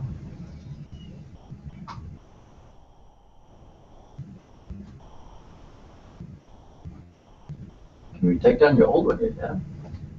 No, I'm still cribbing it. I mean, we need to move it this weekend. I started a new server for that. So press enter. Maybe just mention what you push shift. Okay, so for those that don't know this, I raise pigeons in Joburg. In the truckloads, it looks like. I will take over your pigeon racing needs. We'll deliver 40,000 pigeons.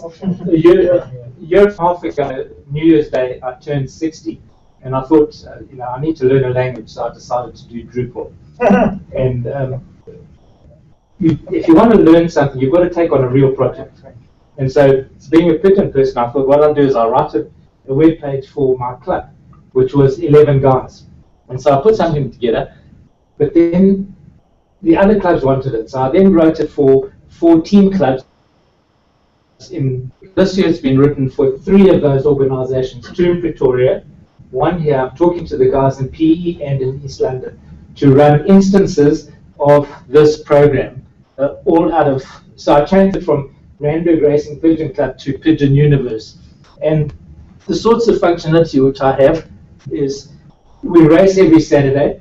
The birds return, and each bird that returns is a node.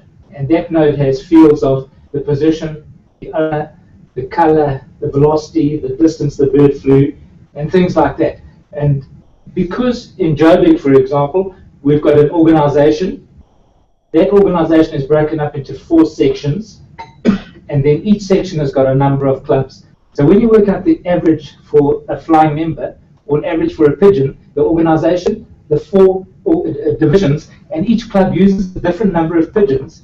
So in my club we use 30 pigeons. The first 30 pigeons get points, 30 for the first bird, and 1 for the 30th bird. Another club might only use 25. Another one will use 20. And in Pretoria, they've got it even worse. They've got 40 and 25 and 35. So I had to write a preprocessor to feed in this information and write it out to present it. And so I essentially have 2 sets of data, the result. I don't know, like fix it on that. Press it. Actually got a deep press. Okay. Oh yeah, it's an actual click. So at the moment I've got Transvaal Racing Pigeon Federation, I've got Pretoria, Vetflicht, David Combine, and then because we race from the same point, I have a combined race of the north and the south. So Joburg against Pretoria. So if we go into, I'll go into, is that going? Yeah. Okay, so there's a typical result. We can select a race.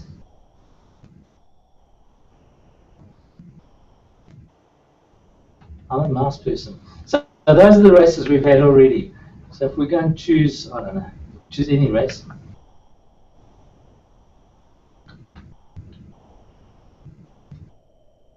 So this is the result for the Transvaal Racing Pigeon Federation from the point Winburg, and it's the first race.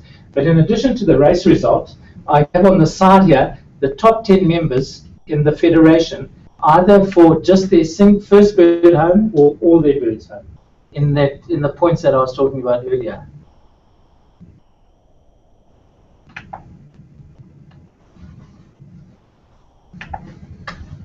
Well, I'm a mouse person, sorry guys. No, me too. I'm memory up.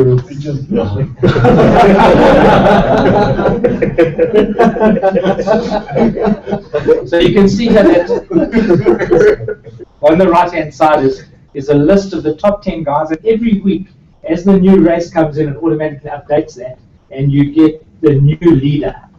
And of course it's a very popular site. It's 2 fingers to scroll, is it? Yep. And in addition to the member, I give the top 10 pigeons as well, and who owns them and how many points they've scored so far. So, you know, in Pretoria, for example, and in fact in Joburg before this site, they only ever had a WordPress site, which was just a PDF dumped on the screen, and you scroll to your pigeon. There was no averages, no anything there. So Pretoria went live last week. You know, on my contact page, I've had so many nice letters from those guys. We'll just take a look at some of the averages.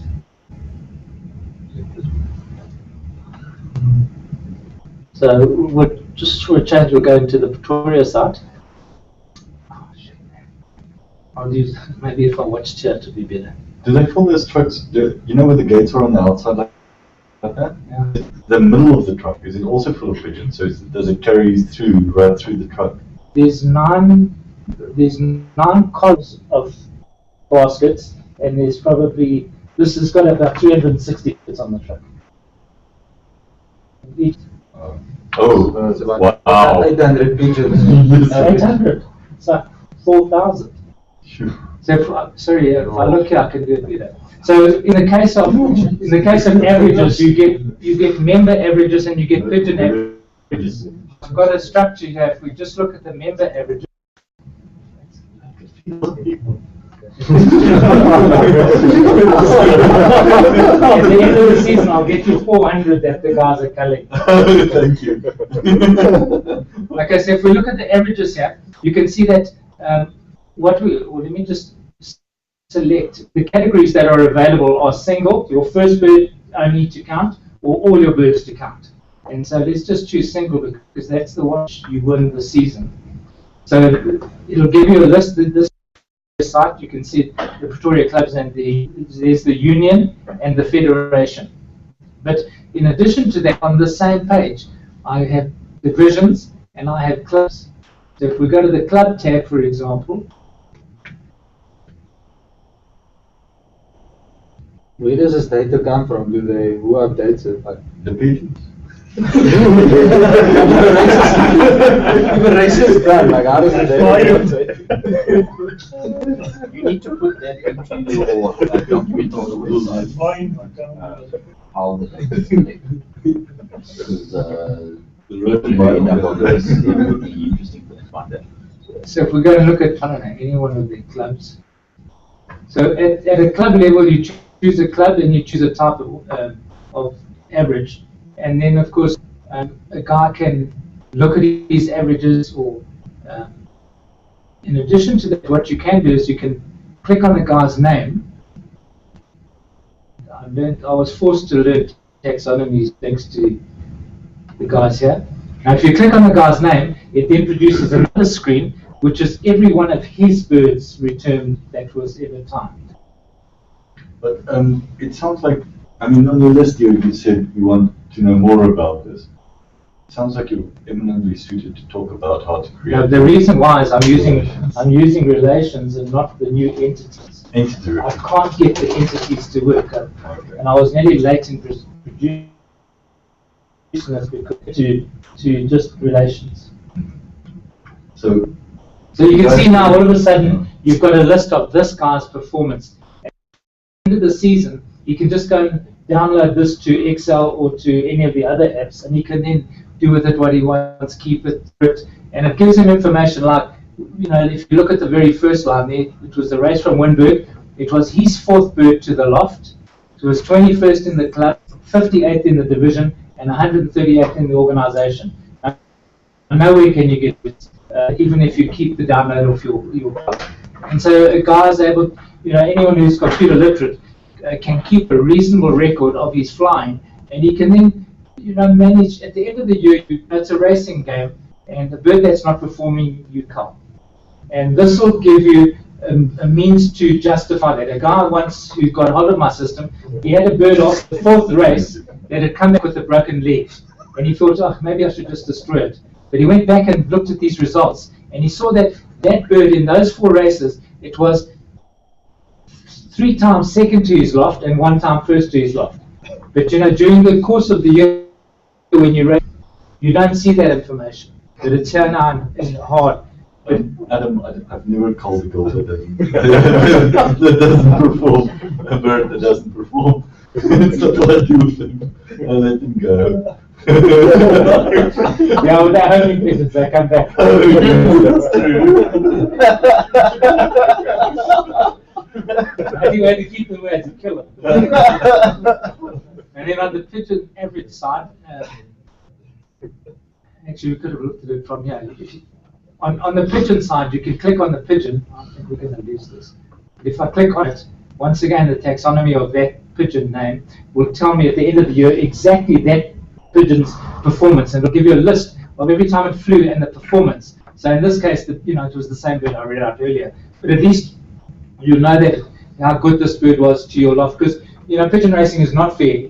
We have the northwesterly prevailing winds, so guys on the west or the north always get their birds coming around. So at an organizational level, they don't do very well. But at the club level and a divisional level, you know, you can compare your results, and you can make informed decisions about what families to keep and how to affect your breeding to improve your stock and stuff like that. So that's my program, and the guys really appreciate it. I get some really nice comments and letters from my contact page. Nice. And that's my see how that, yeah, with your staff and your branches, you can integrate that in ways, you know, like Fenders Law doesn't sell properties, but you can see the best seller over there. And do you like my logo? Yeah, possible, yeah. That's all right, eh? Okay, that's my story, guys. Thanks, Adam. I'm done talking. I think that's pigeons, man. Nice That's to a see you pigeon already. truck. Say something. This truck can fly. This is the nicest Drupal meetup for a long time. Lots of people. Thanks for all the new guys coming. Please don't stop coming. Right. You guys are going to come back? I think this is What do you think? What is it? Not every time, but No, it's a bot. The beer is out. once a month. That's the problem, you know. Okay. Sometimes have the Wrong thing. You know, sometimes it doesn't fit. Is location a problem for anyone? Because it's very centrally located. Time? No, it's good. So you can't say no. Like Brisbane, half an hour later, it's still okay. You can still time, okay. Hello. Go good. I don't have anything to show yet online. I just joined ensa.com, but I'm sure when I'm here in. Central can show us. Something cool you saw. Yes, Yeah, I actually do have some things that I can show you. Something that was just launched.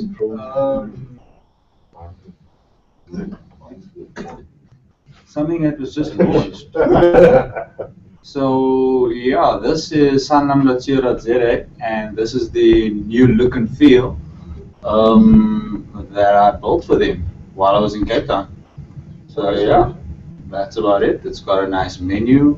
Is it a Drupal site or? No, this is not. This is built with Wickham. I don't know if you guys have heard of it. It's an enterprise CMS. It's very, yeah. yeah, like Naspers running it, a few corporates up here in Joburg also. But yeah, that's about it. This is the new look and feel. I did the front end, like all of these. So we know who to approach to get a good Drupal. You already got some information there. Okay. Yeah, that's about it. So next month we want at least 5 cool links. Websites you saw. I'm actually busy creating a Drupal site right now. Hopefully in the next month. This thing has been like, you were talking about your deadline, and I was thinking, geez, you know how many times I've pushed that deadline just away. And you're like deadlines, they make that nice whoosh sound. Yeah, you must feel very good about yourself for like a private project. It's a private project, right? To reach your deadline. Because I tried to delay the start of the pigeon season, but they wouldn't have. Okay, that's it. What technology do you actually use for like your CSS? Did you use actually Lace or Sass? No. That CSS there is just like standard CSS. There's no pre-processing, Compass, Sass, nothing. That is just versioning. Yeah, versioning. No, actually, on that system, which is called Wickham, you do not have version control. You have backups. So, so no version control. Yeah, it's something clever from that system you actually miss using Drupal. Look, I haven't worked with Drupal that much to really answer. Because it's interesting. That's expensive. Yeah. So it would be nice if you get more familiar with Drupal to actually say this is how it compares. Yeah. How do you actually do the theming? Is it do you do it like, I don't know if you know the Drupal way, like they create a template file? Yes. How do they do it? Look, well, that theming is very custom. Like you can literally create your master page and you can have includes, but it's not like you get a custom theme or you hook up a theme with like the Drupal engine. You like say, okay, you're going to use this theme. And this is how you're going to style the menu, and you're going to loop over the menu like this, and you get in the code, and you add your classes. It doesn't work like that. It's basically like PHP. You just have your includes, and you can add everything static. It's enterprise CMS, so the client can log in and they can edit content, which they don't do. But yeah, but they're moving away from that. They've actually already moved away. Why? Because it didn't work, and the support was very poor. And they like to hire people to work on like that system is a nightmare. Like nobody can work on it. Only people who started like 7 years ago. Okay, so that's a big problem for a company like that to have that dependency on like a system. So SharePoint. Oh, from bad to worse. That's from bad to worse. So there's resources. That's everything. See, there's an opportunity for the guys who have companies. You must remember, SharePoint is Microsoft, and the Microsoft salespeople are just bloody good. Really? I mean, you must see how they walk into meetings afterwards. I mean, you can spend everything you want. They're convinced, like, no, nothing can come close to Microsoft quality software and stuff like that. Even though they see the blue screen of death every single day out there. That's called the login screen. To go back here.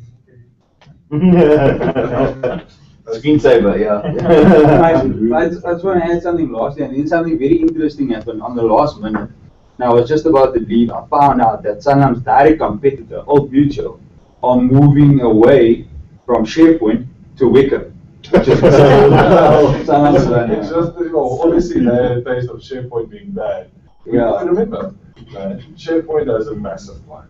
But that's because people are good at convincing them that SharePoint's the solution. And once they're on SharePoint, people quickly realize that this is not the solution we wanted.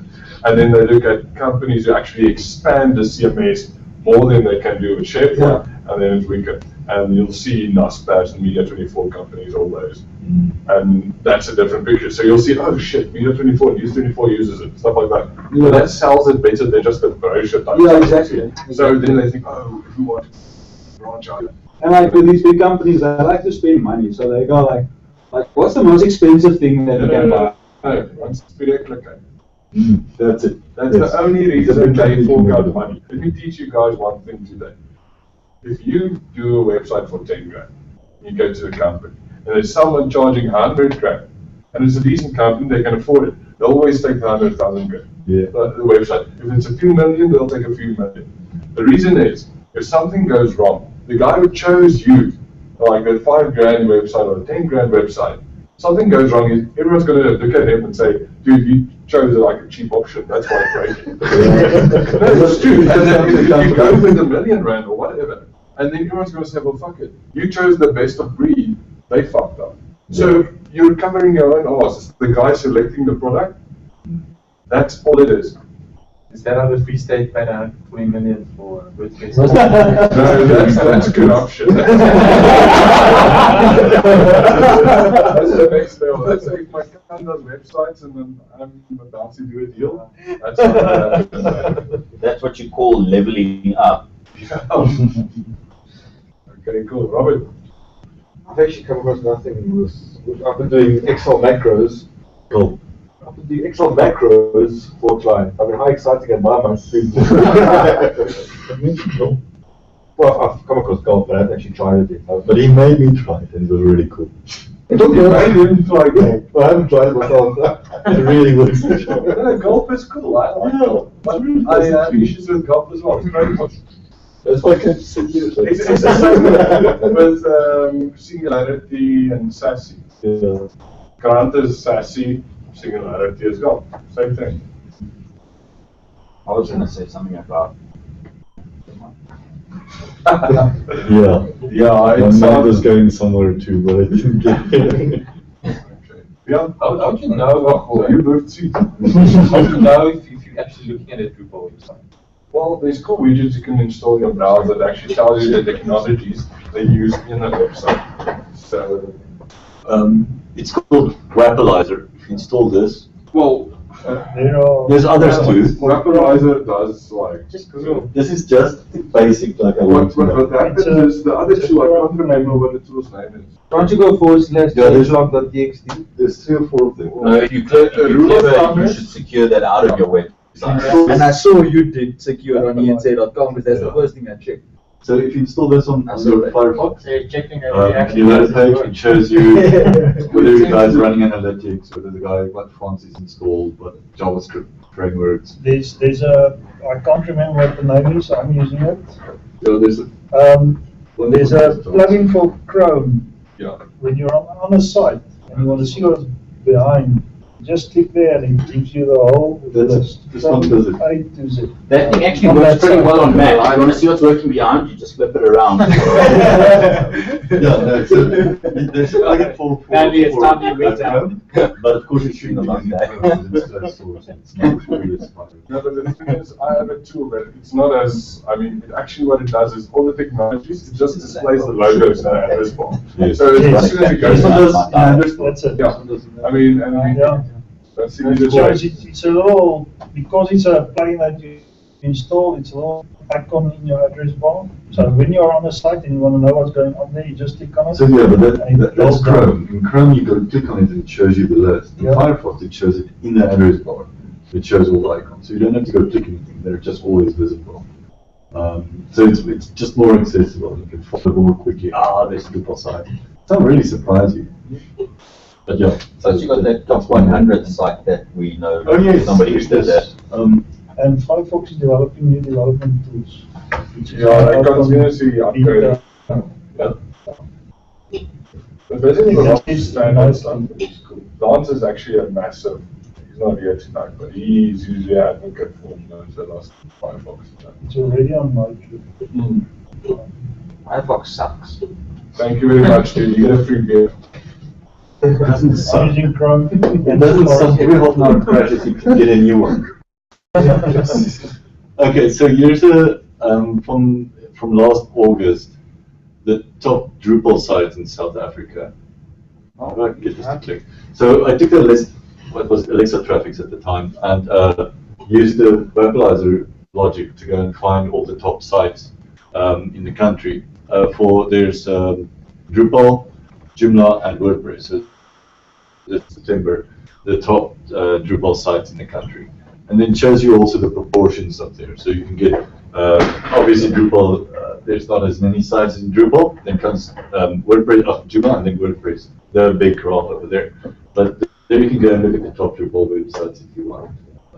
And see what's going on.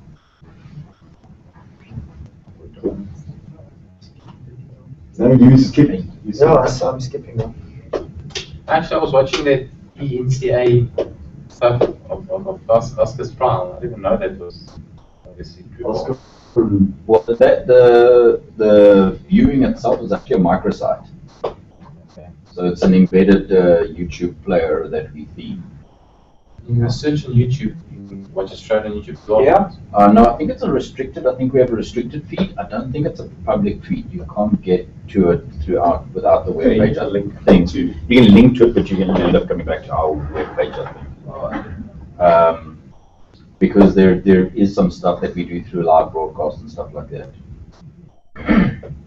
But yeah, you could sit with your phone as well and record and stream. You can't skip. No, you can't skip. You gotta have something interesting. Something interesting must have happened in your life this week. This week, Lie, make something up. Was there any nice Google? like, meet What should I lie about? You were stuck in traffic. Yes, and I saw an awesome YouTube video. That's a nice try. I'm not going to bore you with that.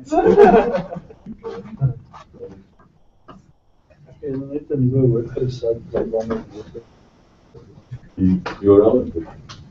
Webserver.compute.0. That's a quick web server. Just to show you how quick you can put up a WordPress site. This is one that I started this morning. Okay. Webserver.compute. Webserver.compute. That goes on. I'll take that challenge. I can deploy a whole web server and a website in 10 minutes. Sure. I can beat that. Probably because you're using my script, right? I think I can get a site up and everything in 3 minutes. The backup, the update and reboot will kill you. I'm going to use updates. It won't be a secure site, but it's going to be 100% secure. Oh, nice. 100% responsive. Only keer my strategie my so as cirkel van. Okay.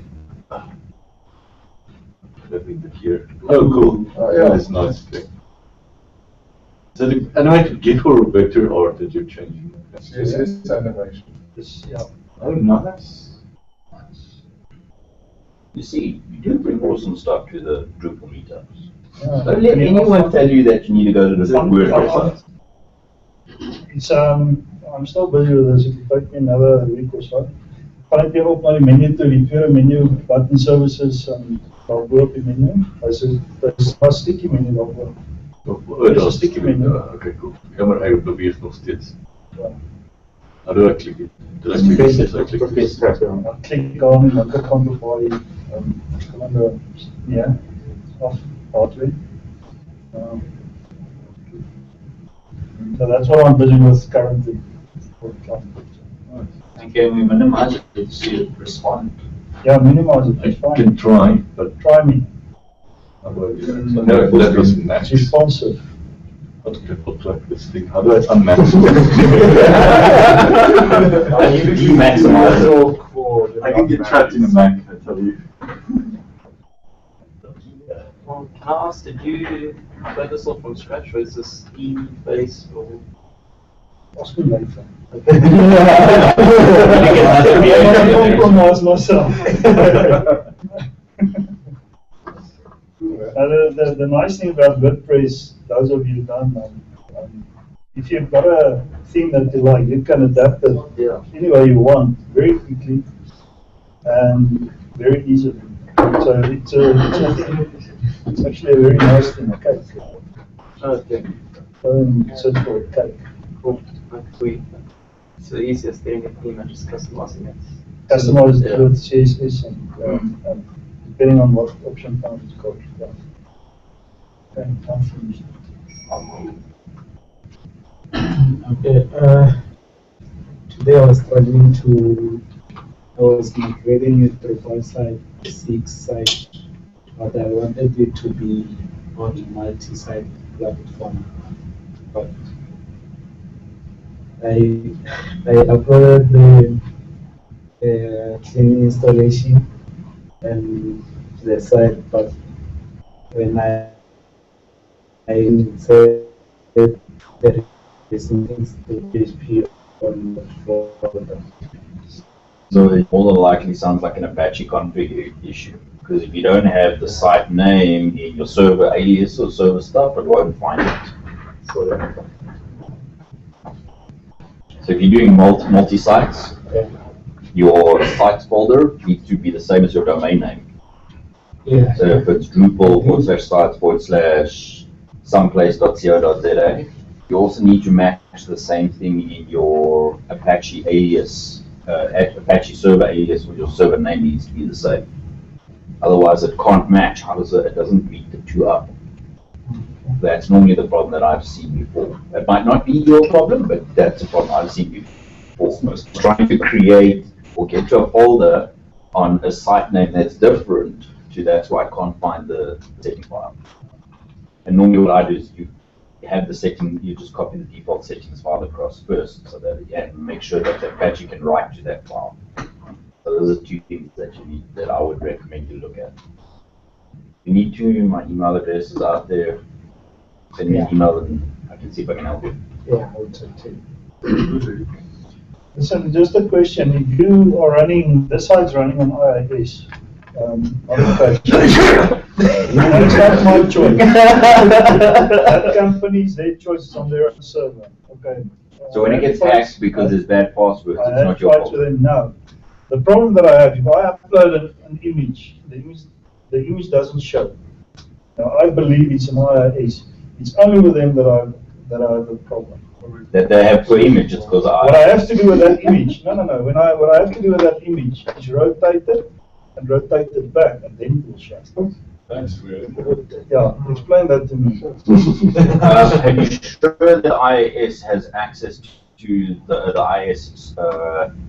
Like in Unix, you have a daemon. I don't know what they call them under. No. Under so Windows, the Windows service. It's called the service. Has rights. It needs to be able to read that file. So when you rotate it, you more likely reset the rights on that. You'll need to check if the folder has created. If you rotate it once, does it show upside down? Then it's just a right. I told them from the beginning it's a permissions problem, but they can't solve it. They don't take it. No, well, so guys, take down this number so you know not to phone these guys, because if they can't get something like that, is it not in their logs? You know, the other thing I'd do is I would tell them to load Apache on the same server, and if it works, they couldn't get FTP to run. Okay, but that's not a big problem. They should be installing Linux in front of that so you can get SSH to run. The Linux engineer resigned. Because we got to run IIS. So now they're running on IIS because I've got TeamC's doing. So. Yeah, I see. You can't even say it properly without. No, I would think it's a permissions problem for the service that runs it. It might not have read access or might not have access into the directory. I think it's read access. Thank you. Unfortunately, so it's still using PHP mod on there. I don't know what they call it on IIS. Yeah, but it's still a PHP engine that's running that. Check that, because when you're rotating it with a WordPress install, right? Yes. You more likely find when you're rotating it, the PHP process that's doing it has the ability has those rights. It actually itself. No. So it's got the file. It can read the file. The PHP can read it, but the IIS can't read it. No. So when you tell the PHP to rotate it, it rewrites the file, and it sets the permissions for that and the IIS. and when you rotate it back again, it looks okay. It's more than likely not a permissions file on the file, it's permissions issue on the directory. They don't have inherit more than likely. And I don't know anything about Windows. Asked me if they'd like to subcontract. My number is, I've got a new psycho as well. You're not consuming these to rotate every. Sure. But the FTP works, right? If you're under IIS. Went in there and I fixed the FTP for them. But the FTP on the Apache they couldn't use it. But FTP doesn't ship with Apache. You would have to load an additional service. Yeah, they couldn't. It's a separate service under Linux. It's the same as a separate service. The reason they don't install it is because FTP is insecure. But it's IIS, so it's insecure. Who's worried about security? Sorry. Cool. I don't have anything to show today. Right. How about what did you get something to show last week? With some websites that I created just to get experience with Drupal. So the end of the month. Okay, I'm going to take you up on that, eh? Yeah. So next time two things, eh? It's like unconference, eh? Okay, let's see if I can hijack this. Okay, prepare you for the coolest life. You can't even tell the time.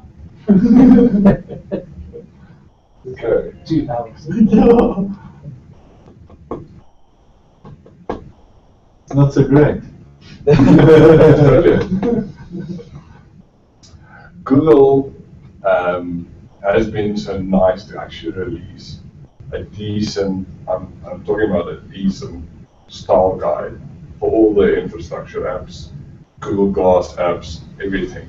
But all they've got is a block. I mean, how much does it take to style the block in Google.co.za? They're part of the whole material thing. Just wait. So basically, they went and they spent like thousands of dollars to usability test stuff, prove stuff. They did papers, they did everything. And this is basically a collection of everything. So, you go to Google Guidelines. Google.com/design. And that's it.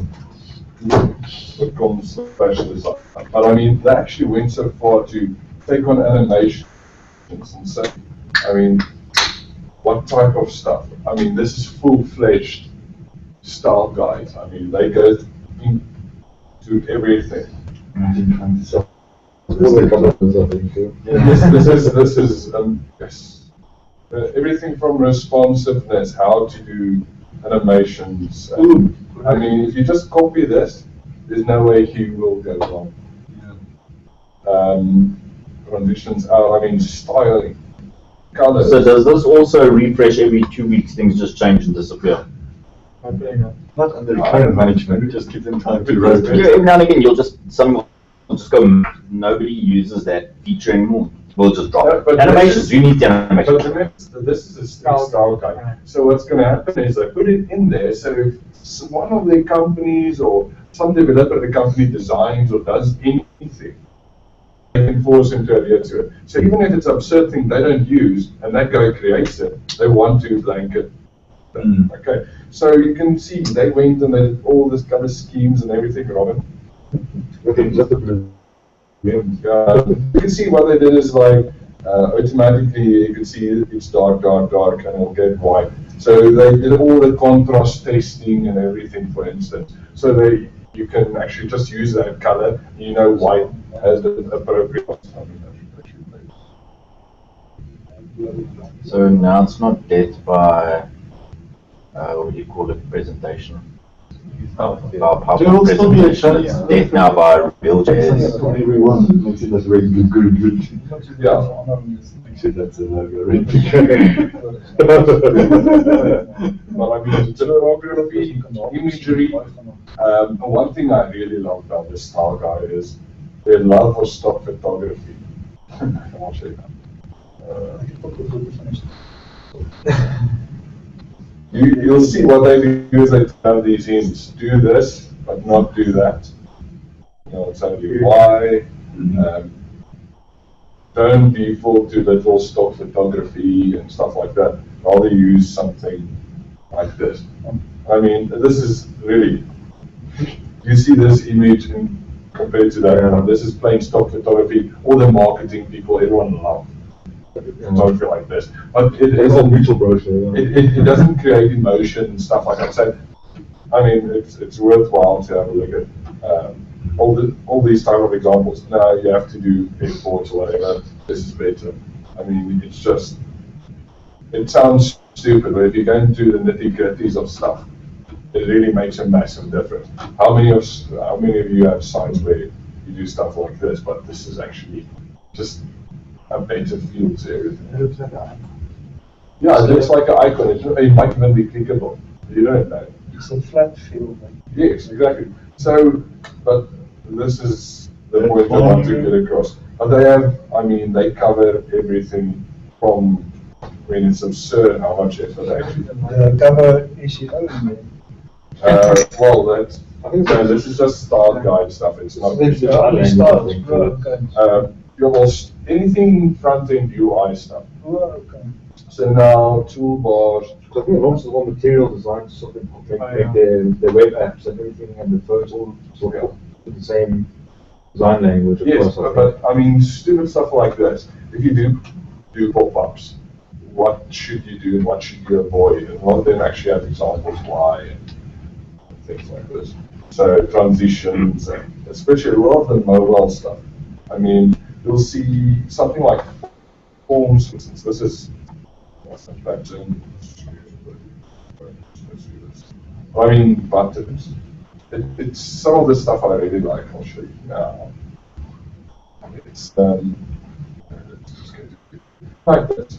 They don't use button like the borders around modals because it detracts from the actual message modal, which is a small thing, but if you have a massive button in there, it actually detracts. So having it there is fine, but if you have it in a space like this, it's not as fine. I mean, you actually want call to actions on those, so you want them to stand out. I mean, plain text there wouldn't work. Your color pyramids, spacings, and I mean, they cover pretty much anything you can think of about the website. Tappability, forms.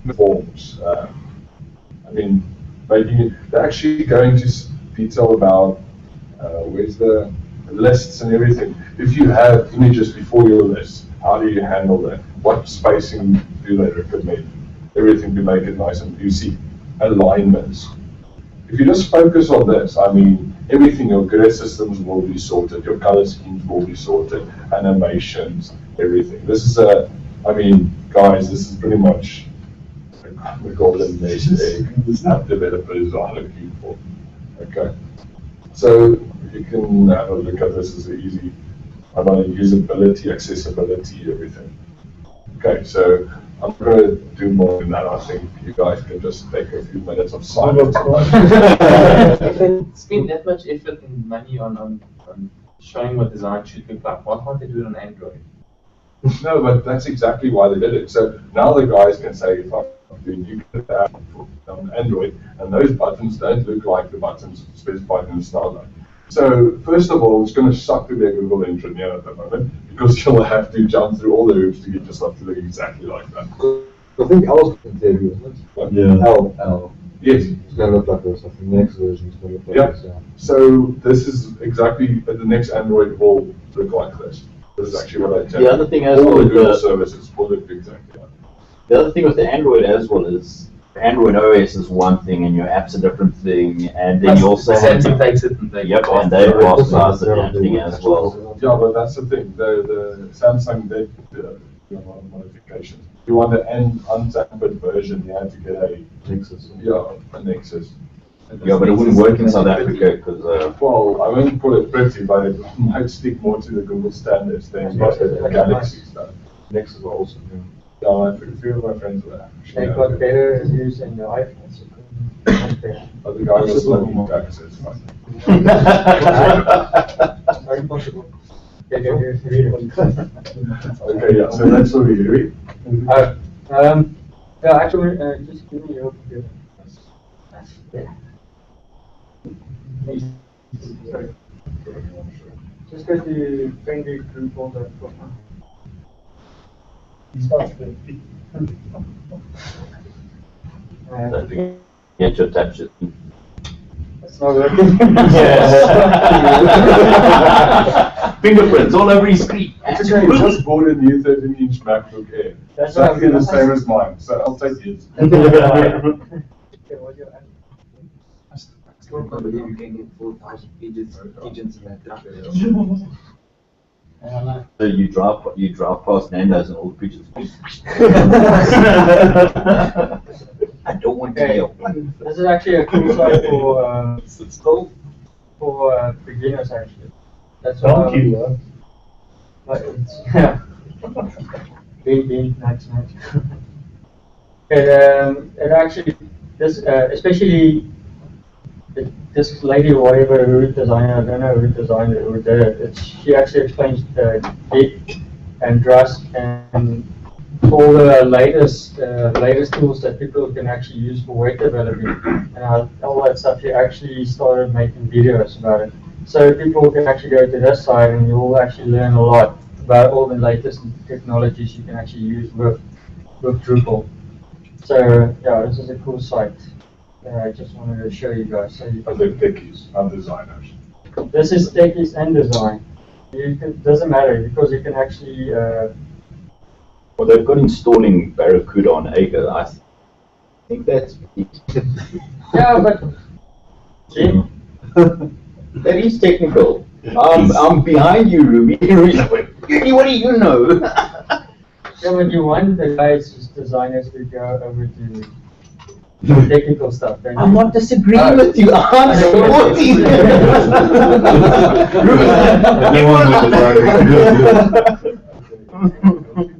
No, it's only for, okay, basically this is not for beginner designers. This is more beginner developers.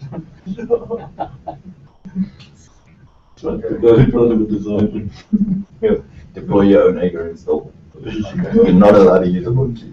Run it from scratch. And then draw a red line across it.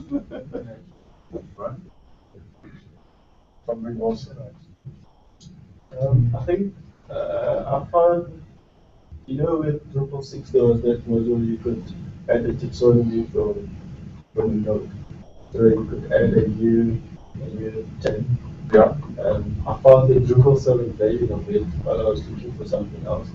I know that's my one of these. Is it like typing and you can set an internal? It's like you have a taxonomy. Yes. You want to add a new one, but you don't want to go to taxonomy and you just want to add a node. So I found that. And I think another thing is, what's the name? It's called transition. But you can add a term to a taxonomy just by reading in one of the fields of the node, as long as you make it a term reference. Because in my site, every single person's name and every single pigeon's number, if it doesn't exist in the taxonomy, it writes it into it as I read it in. Yep. So that's a. That's adding terms to a It's a taxonomy. vocabulary line. You add a new vocabulary, let's say, Oh, a new vocabulary. categories. Okay. Yeah. But not a term of the taxonomy. Yeah, well, that's how I understand it. But you can say you have a whole new vocabulary. I don't know where you use that because usually you set up the different categories. So you don't need to do heavy lifting. Yeah, I agree. Where they can write it. Well, you didn't know if you could. You did homework. No, I did it. I can come back from the taking the shoot you. No, I think I know what I did. Taking the screen is difficult. Okay, so basically this is the same thing. So let's What's say. the from the school? I think what he means is different, but yeah. Is it the same effect? That's active tags. Yeah, but the thing is, in Drupal 6 you had the content taxonomy module, right? And you were able to add new taxonomies on the fly. Yes. Taxonomy. So as you type, you can add Taxonomy is a concept, vocabulary is a collection of terms. taxonomy terms. The terms are the things inside the vocabulary. So as you type in a field where you reference that from that vocabulary ID, you can add new taxonomy terms on the fly without this. Yes. Okay, so this is what I explained. What we sort of did is you can use standard taxonomy stuff and just override or use JavaScript to do the heavy lifting in front. Then you don't need a module like that, because modules tend to add load in the front and back end, or sometimes nothing in the front. This is a lot easier. So you do all the heavy lifting on the client's machine, so your server just does the basic saving of the taxonomy. So if you want to add any taxonomy, You stop a DOS with that. What? How do you stop denial of service out of that? Someone just going crazy with adding terms. Well, The server does. It locks the field. 50. This is just an example. This is something custom we did, but it's basically just JavaScript. Go back. So it depends on something like this. I think these fields, they aren't.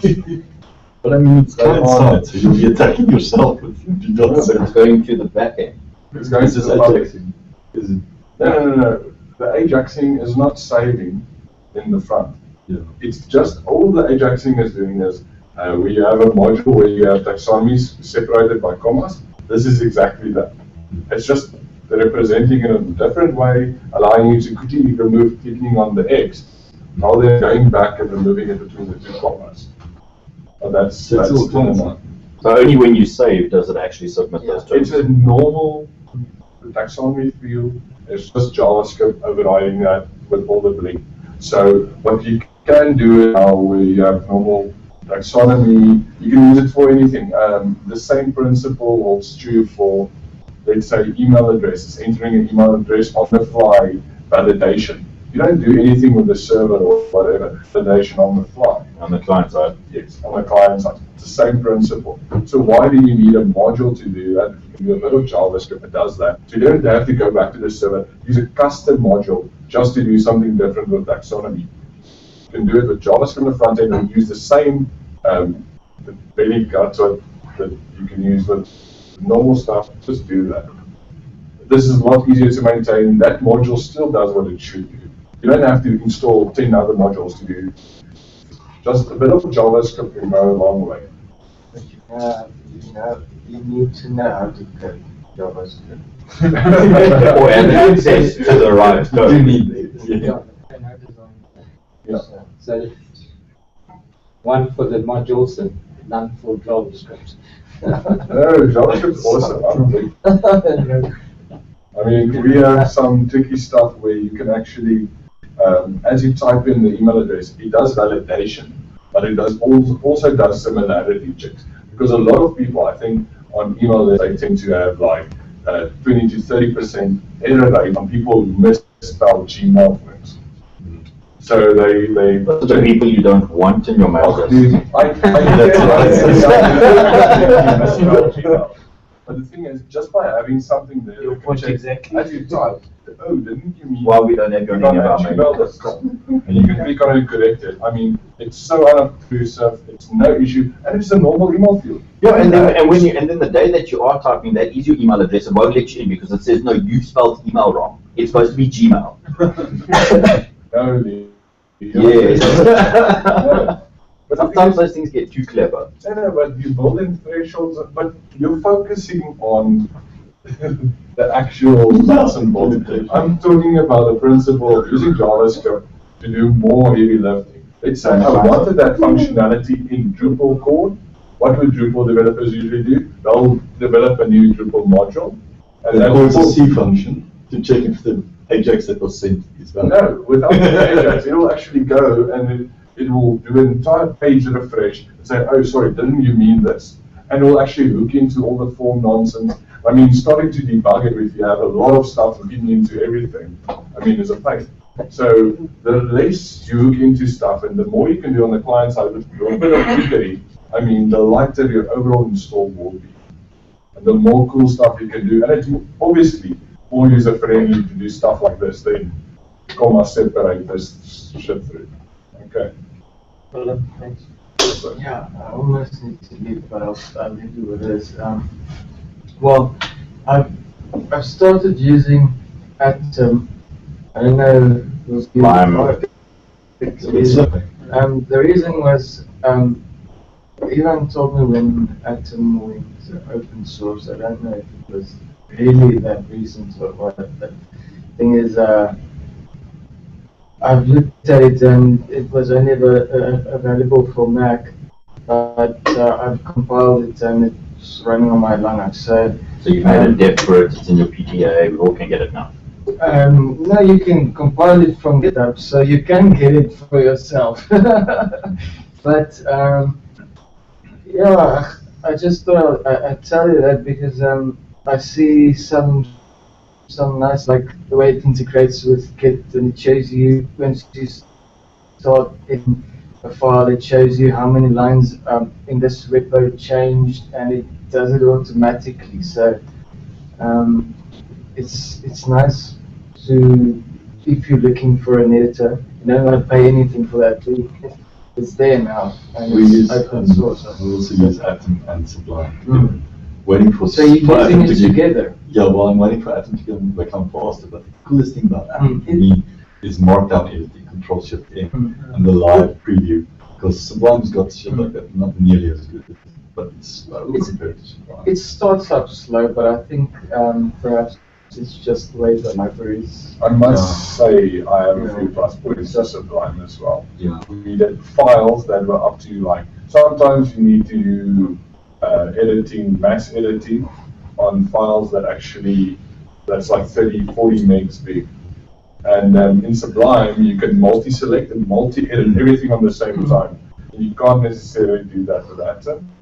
Atom's getting there, lots of little things. Yeah, Atom doesn't have a find all, which also causes that shit. And it actually times out, I think it doesn't allow more than 20,000 lines. Something like that. Those two make files.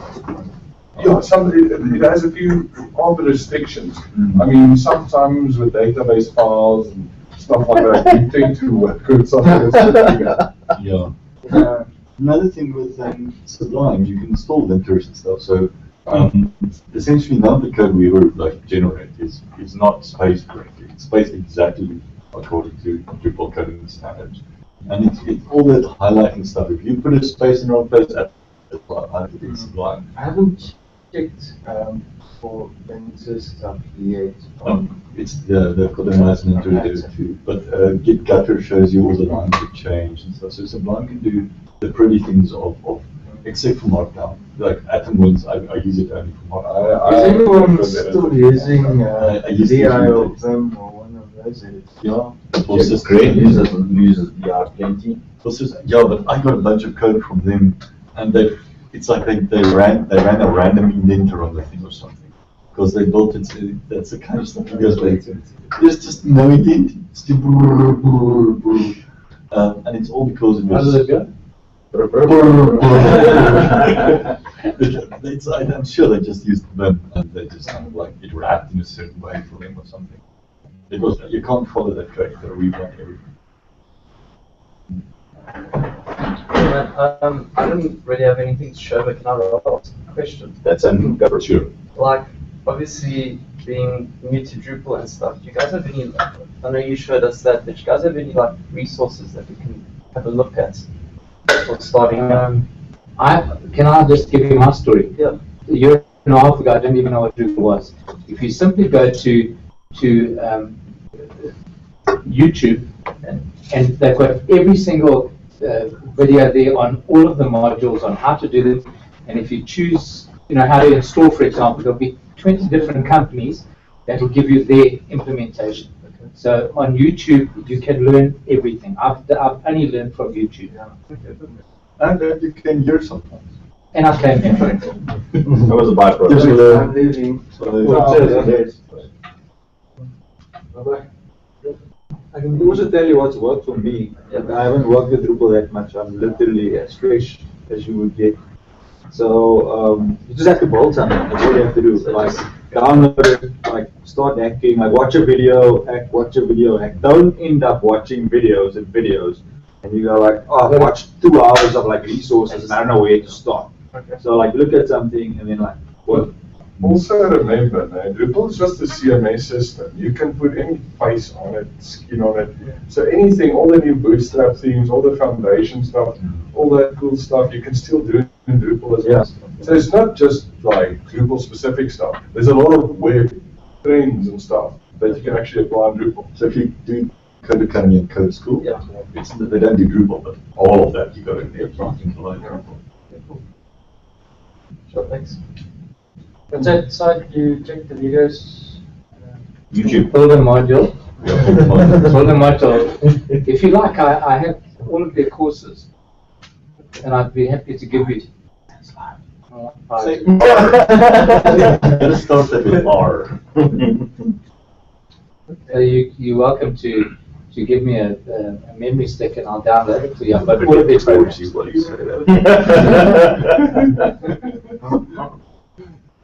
So I got it off YouTube. Can you bring your memory stick with all of those next week or next month? Then we can copy it while we are here. Yeah. I can do that. We can go out and do it and come back. Cool. Just say we're copying some work-related stuff. We do workload-related stuff. Cool, thanks. We saw a site the other day, I think it's called outdatedbrowser.com. It's a different box. Yeah. So the kind of the idea of that was you get a lot of people that have Windows-based PCs that are running Internet Explorer like 6, and now you've created something and it doesn't really show up on the when they view it in their old browser, your site gets all kind of messed up and things don't work. So a little pop-up comes up saying that this site would be best viewed in the current Internet Explorer, or same for Firefox, Chrome. So it's quite a cool idea for whenever you create a site or a project that you can include. I don't know how it works yet, I've read a little bit. You include their code in the backend of your site and it will like bring up this pop-up to whoever's viewing your site in that browser to download the newest version to better view whatever you created. It basically just does that for IE. But for Firefox, Safari, and everything else, it's just installed Linux. What I like about this is that there's a lot of other cool ones, but they all have weird names like mykeys.com or shit like that. This is one with a decent name. I mean, it doesn't look fishy. And it's really nicely designed. Yeah, it is. It's basic to the point. I just don't know if all that functionality is available in IE6. So I'm pretty sure as a standard install, because Drupal, you know, when the one you download isn't the one you end up using. Most people build profiles with pre-built, pre-selected modules and stuff on it. And I'm pretty sure mine's got Chrome frame in there somewhere. I must make sure that I don't have it on the I suspect it might be installing people like that site and building them off IE. With that module, it also just like whenever you load a Drupal site like that, it just says sorry, don't use this. But someone was test out IE6. I'm pretty sure they have something like that lying your browser's fine or whatever. On the site thinking, oh cool, that's all they'll see. But meanwhile, back at the farm, So this is a really nice tool. I know I'm jumping around a little bit here. This is built and open source by Google, and it's hosted around the world. It'll do lots of different sites, so you can see how your site runs from somewhere else. The other thing that they do really nicely is they do, you can select different browsers to test your stuff in, which is really cool. You can also go and change. The one thing I really like, who's got a really simple site. Awesome. There's nothing there. I'm trying to say it all loads fast. What's an IE? Which one was it? Let's do a phone. The nice thing is you can select the location you want to test from, depending on what your criteria is. You can label it. What I really like is the ability to capture a video run of your page load, which is really cool. And they give you waterfall representation of it. and they run it in a video, which is really cool. So for the browser that you're looking at, so you want to see how it loads up, and they put video into that. So if you've got animation on your web pages and stuff like that, this is really cool. But the thing that I think is even cooler than that is the ability for you to go and deploy this in your own infrastructure. There's no point of presence in South Africa. You can't see how quickly your website renders from South Africa or anything to that effect. I know we're looking at putting down our own internal one so we can test our stuff. But going in and being able to test it throughout the world and see how well it responds, or whether all the big CDNs that you guys have now put in don't make a bloody donors of difference. Because because in South Africa, our points of presence are on the other side of the world. CDNs in South Africa and you're hosted in AWS, it probably makes them massive. Because so you can get nice pretty graphs, and if you do more than just a simple site, you get all sorts of stuff. And remember, I just did google.com, but okay, but quickly do it with low impact as well. I know if you guys love this, you'll also love loading. Load impact is cool, but load impact is for loading. You want to load test your site. No, but it does also gives you some cool stuff. It does give you water flow. I mean, if I need to test that, Pingdom also does the same thing. Pingdom.com/tools, I think it is. I've got so many sites. So if you want to do stuff that you want to do out of Pingdom as well, which I really want to do that. Sorry, I've got so many. Do my site. Yeah, after you referred us to this, I did a whole bunch of search. When Hadster has like a network failure, just SMSs and emails coming through. So the Pingdom does similar stuff. You can do performance testing. I'll up the ante. Burak. What? Burak. That's not nice in Afrikaans. How do you spell? Yeah, WORANK.com. Yeah. Not .hu. We used them. Then you put a site in there. Do my new one.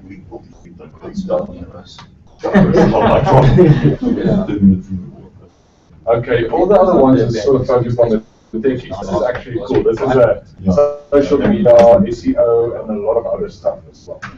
They should have spelled who with an H. No, WHO rank. Who rank. Not like or smell. Yeah. I was going to test my site with all these things.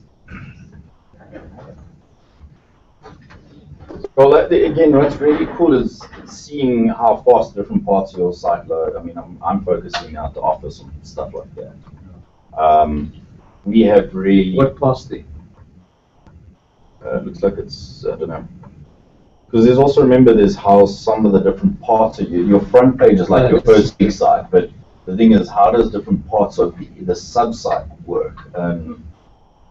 In a new site, we have lots of little sub-sites in the site for different things, some of the TV guide and stuff like that. And your front page might be blistering fast, but you hit the TV guide and you want to go back 2 days and it falls apart. And, really interesting how you use that kind of stuff.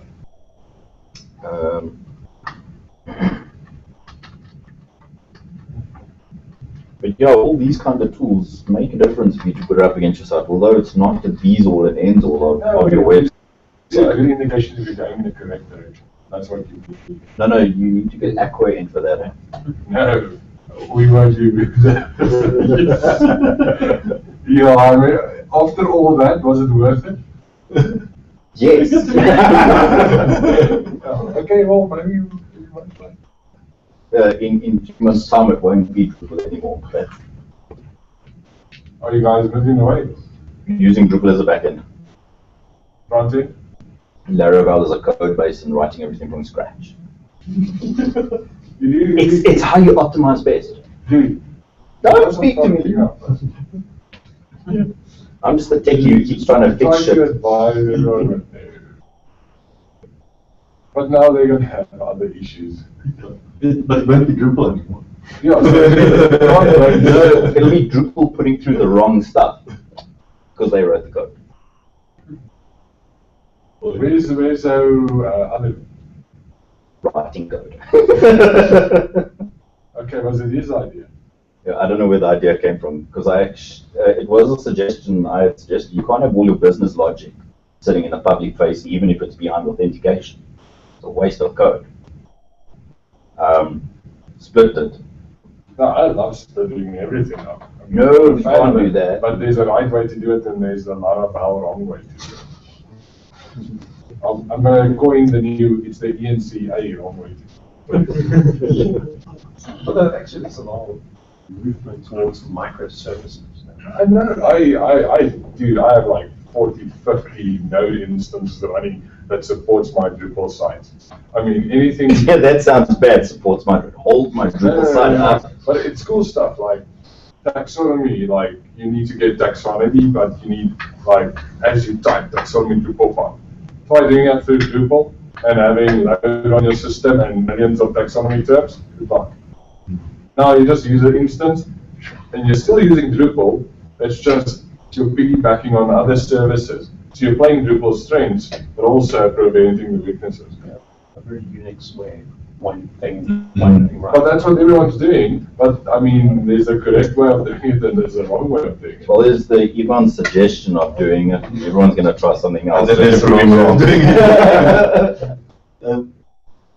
it. Yeah. Your turn. You must be waiting. Not really.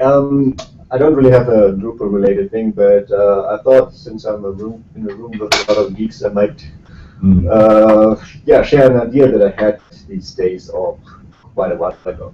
I'm recently working next to my project of bringing money on an NPO. I want to build up a non-profit organization. It's called Developer Geek. So that's why I thought maybe it works quite well in this room. Basically this idea came from one day realized there's some guys out there in this country and even in the poorer countries around who don't really have access to material. They would like, they have in school some things they know that they have an interest that they kind of think like an engineer and could do some things, but they don't have a laptop or they don't even have a computer or whatever. So the idea came, how can we support these guys? Came up with crowdfunding, in Europe, as I'm from Europe, there are a lot of people having old computers that they could donate and things like that. But that is only one part of the site, so how can you maybe make something from the hardware side working for some people so that they can really have hardware access? But in the talk with some people, another side came up of that is actually the more developing side, is how do we share all this information that we have about computers, science. There's a lot of things, and I think for guys who who just step in, maybe are a little bit older than others, they have it kind of hard to find out how do I use Drupal? What is even Drupal? For me, it's also like I just browse around and came to know Drupal.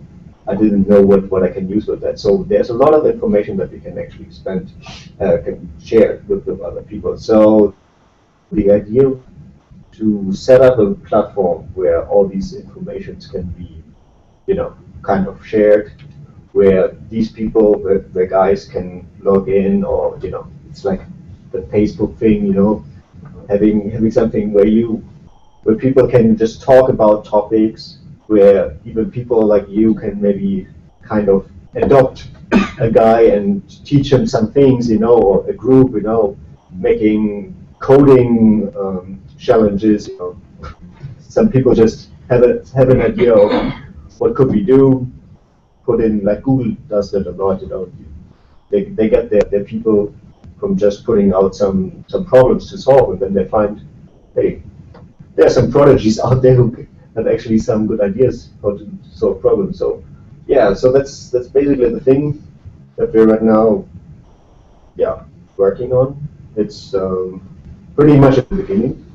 So if anybody has an idea of how to build up a platform. I know Lee was busy working with schools and installing QE boards, loading computers.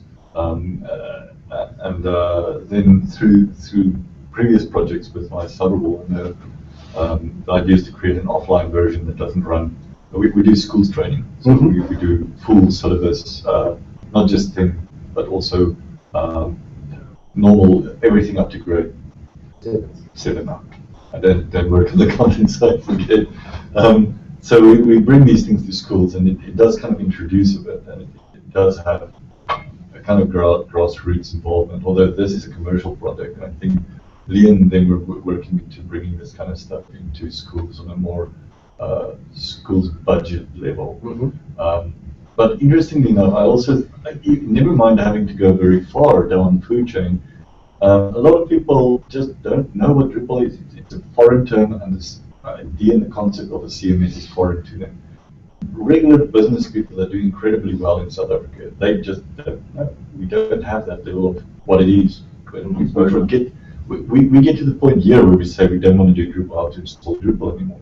But as the Drupal Association, which is also an NPO, we should really look into the business topics and the how to install Drupals, maybe not for this meeting, but what is a CMS, and is this my career if I'm thinking slightly technical? Should I put effort behind it? What's going to happen to my life if I go into it? So it's definitely the kind of topic that you should maybe even raise at one of the Drupal Association. Yeah, I mean, I can imagine that, you can share some information, bring that on a platform so that people know actually about it. So, of course, I want to make it not just a Drupal thing, but yes, obviously your vision is a wider vision, but there's a venture diagram we do. You have a lot of knowledge, and you can bring to the point what is the benefit of Drupal. Yes. So that is something that I'm looking for, people who can bring things to a point, because I mean, I can tell everything. Google it, sure. But even signing in, people who don't have the knowledge may not know how to sign in or have a phone. Greg's left now. I heard from him, and I don't know if any of you know of this. Apparently, there's a big petition going on where they want MTN to, or I think it was MTN that they were petitioning, to make data free on all cell phones if you're accessing Wikipedia. Anyone heard about that? Yeah, I mean, South Sea at the stage they made it free for if you use Google, the first page they load would be free at this stage. So you can use Wikipedia. But that's bad information. Don't Google things. Wikipedia. I think it's also going the opposite direction. They can't charge more for everything. No, but South Sea at the stage they did it. I don't know if they still do it. But if you Google for children and stuff, Google the World War II Light Brigade, then you get a lot of pages, and you click on the Wikipedia page, and it goes to the Wikipedia page. But there's other sources as well, so it's not just restricted to Wikipedia. And everyone, I mean, if you were at varsity in high school, you reference Wikipedia, you failed. Because it's not a legitimate source. Yeah, no, it's not a source. So for schools and stuff, Wikipedia is cool for general information, but it's not referenceable. I just know that in the olden days, people told me crap and I had to believe them, or just, walk off and make like I don't know, but I didn't believe them. With Wikipedia, we can bring that knowledge to a whole bunch of people that get told stuff that they can know. I'm with you, I like that concept, but I also want to ask you if you guys go to online courses. So online courses. Yeah, because that can be a big thing. I mean, if you do free online courses, introductory courses to a lot of stuff, you can surround that with follow-up courses, study material, related content. You can do a lot of stuff. I mean, I really support you to do something like that. Yeah. And if you want accreditation, I mean, you can even come to us. I mean, there might be even a way that we can even accredit some of that stuff. If you do solid courses. Which is a massive win. And non-profit stuff, I mean, stuff like that, by all means. For me, the important thing on that is I want to make it not like, too big and too unanimous. I want to do it more, personal. Yes. And courses would be also a very nice way to. But you can at least vet the people, see what they learn. If they're struggling with something, you can engage your audience. There's a lot of stuff you can do. I mean, a lot of these online courses are brilliant. I mean, I love doing them.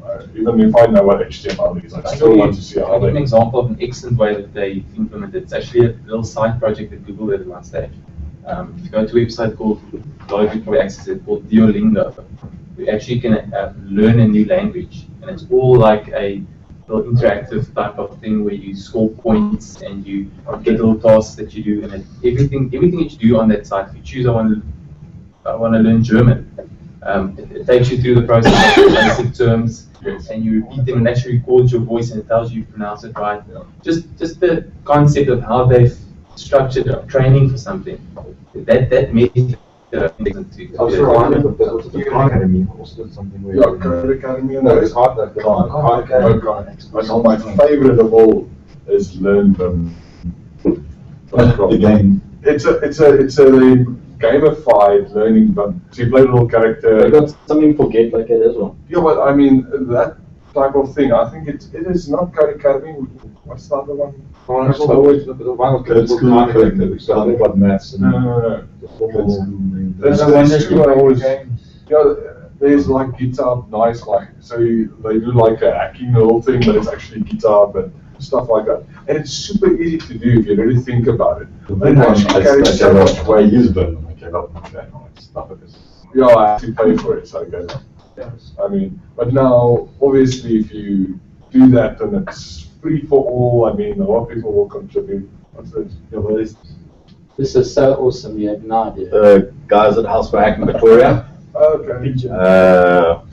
They went out pigeon chasing. Oh yeah. They launched a high glider from just short of outer space. They had loads of fun.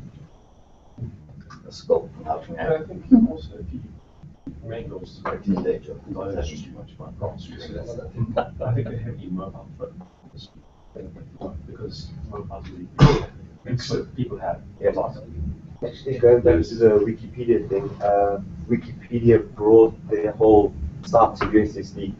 Yeah. So you can From Kenya, right? Yeah, you dial in on a USSD and you can search your Wikipedia on your topic and it sends you a whole bunch of SMSs on the topic you could to find information about. So that was a project that they wanted to bring into Africa to get free information across anyone who doesn't have internet connection, just as something. But also, Mix it, you can develop apps for free. It's text-based, but they have a massive audience. I mean, they just released a new version and it topped charts. The amount of people who actually downloaded it. Despite WhatsApp and everything, in South Africa, Mix It has a massive presence. In Africa, they're struggling to penetrate India because the cell phone providers doesn't want to play ball with the moolah and transitions and stuff. But in Africa, you're right, they're like massive. I mean, I know people who made millions just with stupid text-based games. They take 1 cent a day from a person, maybe. Guy wants to get something like quicker, Clash of the Clans and stuff like that. I'm building a little base, but I want it done quicker, so I'll pay 1 cent, one moolah for it. And it seems absurd. I mean, pay 1 cent's nothing. But I mean, if millions of people do that, he literally pockets like, 2 years ago, he pocketed like 20 mil a year. I mean, I don't know where it's up now. It's crazy. But I mean, it's a free platform. It's totally accessible. And it's basically a static HTML site. And they'll interpret it into an app for you. So their app is basically just an iframe to your app, but they actually clean it up a bit. So you can only do certain HTML tags. So you can really do a quick app and then reach millions of people. Courses on there, you do an NGO. I also really suggest Mix It. Depending on the demographics and everything, if you want to do like very low level stuff, that's the best place to do it. So you don't need to bother use the API and stuff when you say like HTML. No, you register, you have a canvas URL, and then there's a few like HTML tags you do, and you obviously that canvas URL is there. So if you go to the app, it opens up a canvas URL, but it actually scrapes your site. So you have a site per site. And I'll actually go and scrape that site and display what it's scraped. So certain things it won't do, like JavaScript and stuff, it will ignore it when it's scraped, but it'll try to display it as best it can from what it's scraped. So it can do some basic CSS stuff and everything. So, and then you can do it. And I mean, there's a lot of people went and they did sort of Snapchat clones and Instagram clones. Because you have a phone, you can quickly upload a photo. They choose 2-3 filters, boom, then they can download the file again. It's super stupid, but I mean, people pay 5 cents for something like that, which is absurd. I mean, 5 cents is actually nothing. And then. How do they get this camera? I didn't know that such a big audience. I don't think it's dead. Like, No. Remember, the target demographic. No, sorry man, I got swapped around. Remember, it's not big in the smartphone market. Yeah. It's usually legacy phones. Yeah, like feature, like old. Yeah. Old Nokia, stuff like that. Around WhatsApp. Stuff like that. Or WhatsApp doesn't want to support the handsets. Yeah. They have a hand and they want to chat to people, so what do they do? And I've actually been in that boat where I lost my iPhone, or actually found a cup of coffee, and then I was forced to use a feature phone. And like the first thing I wanted to do was to put WhatsApp on, but I couldn't. Yes. Because WhatsApp wasn't supported on it. But I could put Mixer on, but I still didn't. But that's just me, man. You can treat the townships and stuff massively. Now, believe. And they're doing a lot of stuff with like transferring money for people. So if people get paid, they don't want to give people cash because people get like the amount for the money. So they give people vouchers, but vouchers is illegal and stuff like that. My money that runs with Mixit is actually a real virtual currency. It's backed by the Reserve Bank. So it's sorted because it's backed by Standard Bank. So now all the banks are catching up and trying to do the same thing. yeah, and you know what? That man there, he pioneered 30,000 down. He pioneered prepaid phones as well, and he did it 6-8 years ago. But they started to push it through the Reserve Bank, and then what happened is, well, Standard Bank and Prime Media, they had to finish it, and they just like didn't.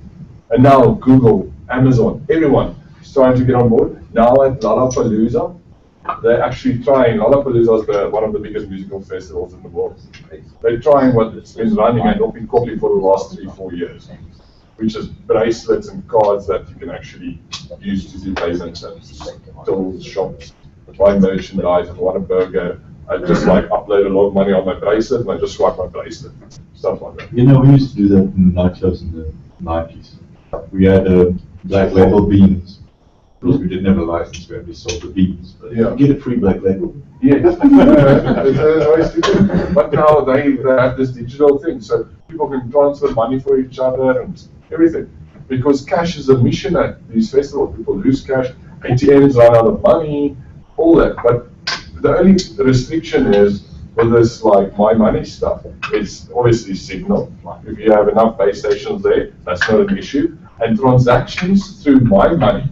At a stage I know they did tests where you can do transactions, I think under $45 or something for free, because that's the amount of money you'll save by using My Money, the Wi-Fi version of transferring the money, rather than an actual speed point. I mean, so that's the discount you can directly either put in your own pocket or give to the customers. I mean, that's crazy. So they're only catching up now. So Mixer and all those guys, they look like far behind, but they've been doing stuff for like years. I think those kind of companies and brands relevant to the space they're working in, they did something really good. If you look at, like you said, going in Africa, there's not a lot of smartphones, so it makes it what they're working with. They're working with basic stuff using JavaScript, and I know they did something really good, and they make a lot of money off it, considering the mass amounts of people they're speaking to. But if you do a good product, you sell it for a cheap price, you make it accessible to the masses. Yeah. And if it's a good product, you'll make a shitloads of money. Yeah. And you won't like take an arm and a leg for it. Or you can go and do a product, even if it's a shitload product, and sell it for a lot. I mean, then you might get a few people, and maybe you might even get close to one. Or you'll never get close to the masses. But I mean, the point is that if you do a bad product for the masses and you sell it for cheap, the masses won't use it. Yeah. But if you do a good product and you sell it to the masses, you'll make more money than this expensive product. But it's easy to sell a bad, expensive product. Yeah. You see, because people think, oh shit, this thing is expensive, it must be good. That's right. Exactly. You see, that's the thing. So business is changing a bit, and you get all these scam artists and all these, I want to get rich or retire with my first like app idea or something. That's the wrong idea. That's not being socially aware and stuff like that. You need to think, okay, cool, I need to make a living, and I can get rich, but I don't have to screw every single customer I get.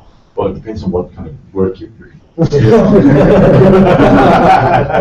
you don't want to use the rule of masses when you're doing that. But you still have to cover Richard before. Yeah, okay. Richard. Okay. So actually, Drupal 4 has been out for a while. Yeah, the Moon 12. And the event APM's out of development. And apparently, if you can, with a bit of work and the PHP APM demo, you can actually go to either equivalent or better than Nginx in terms of speed. So, Well, we've been running 2 event since before we should have. And now run event in 2.4, obviously. Yeah, but it didn't enable it. And they got a new proxy module, so now you Yes, we disable proxy. disable RCGLR proxy. I can understand that it's faster, but is it less error prone? Because that's something that we saw with Nginx. Moving to Nginx on Apache is like your error rates is a lot. The margin on Nginx. Nginx is faster, but the amount of error, I mean, if you like high volume, high volumes, I mean, it's like small errors, but I mean, if you just move to Nginx, you get a lot less small errors, like weird errors, stuff like that. Don't experience errors, but so that related stuff when you get into like ILO before you scale, stuff like that.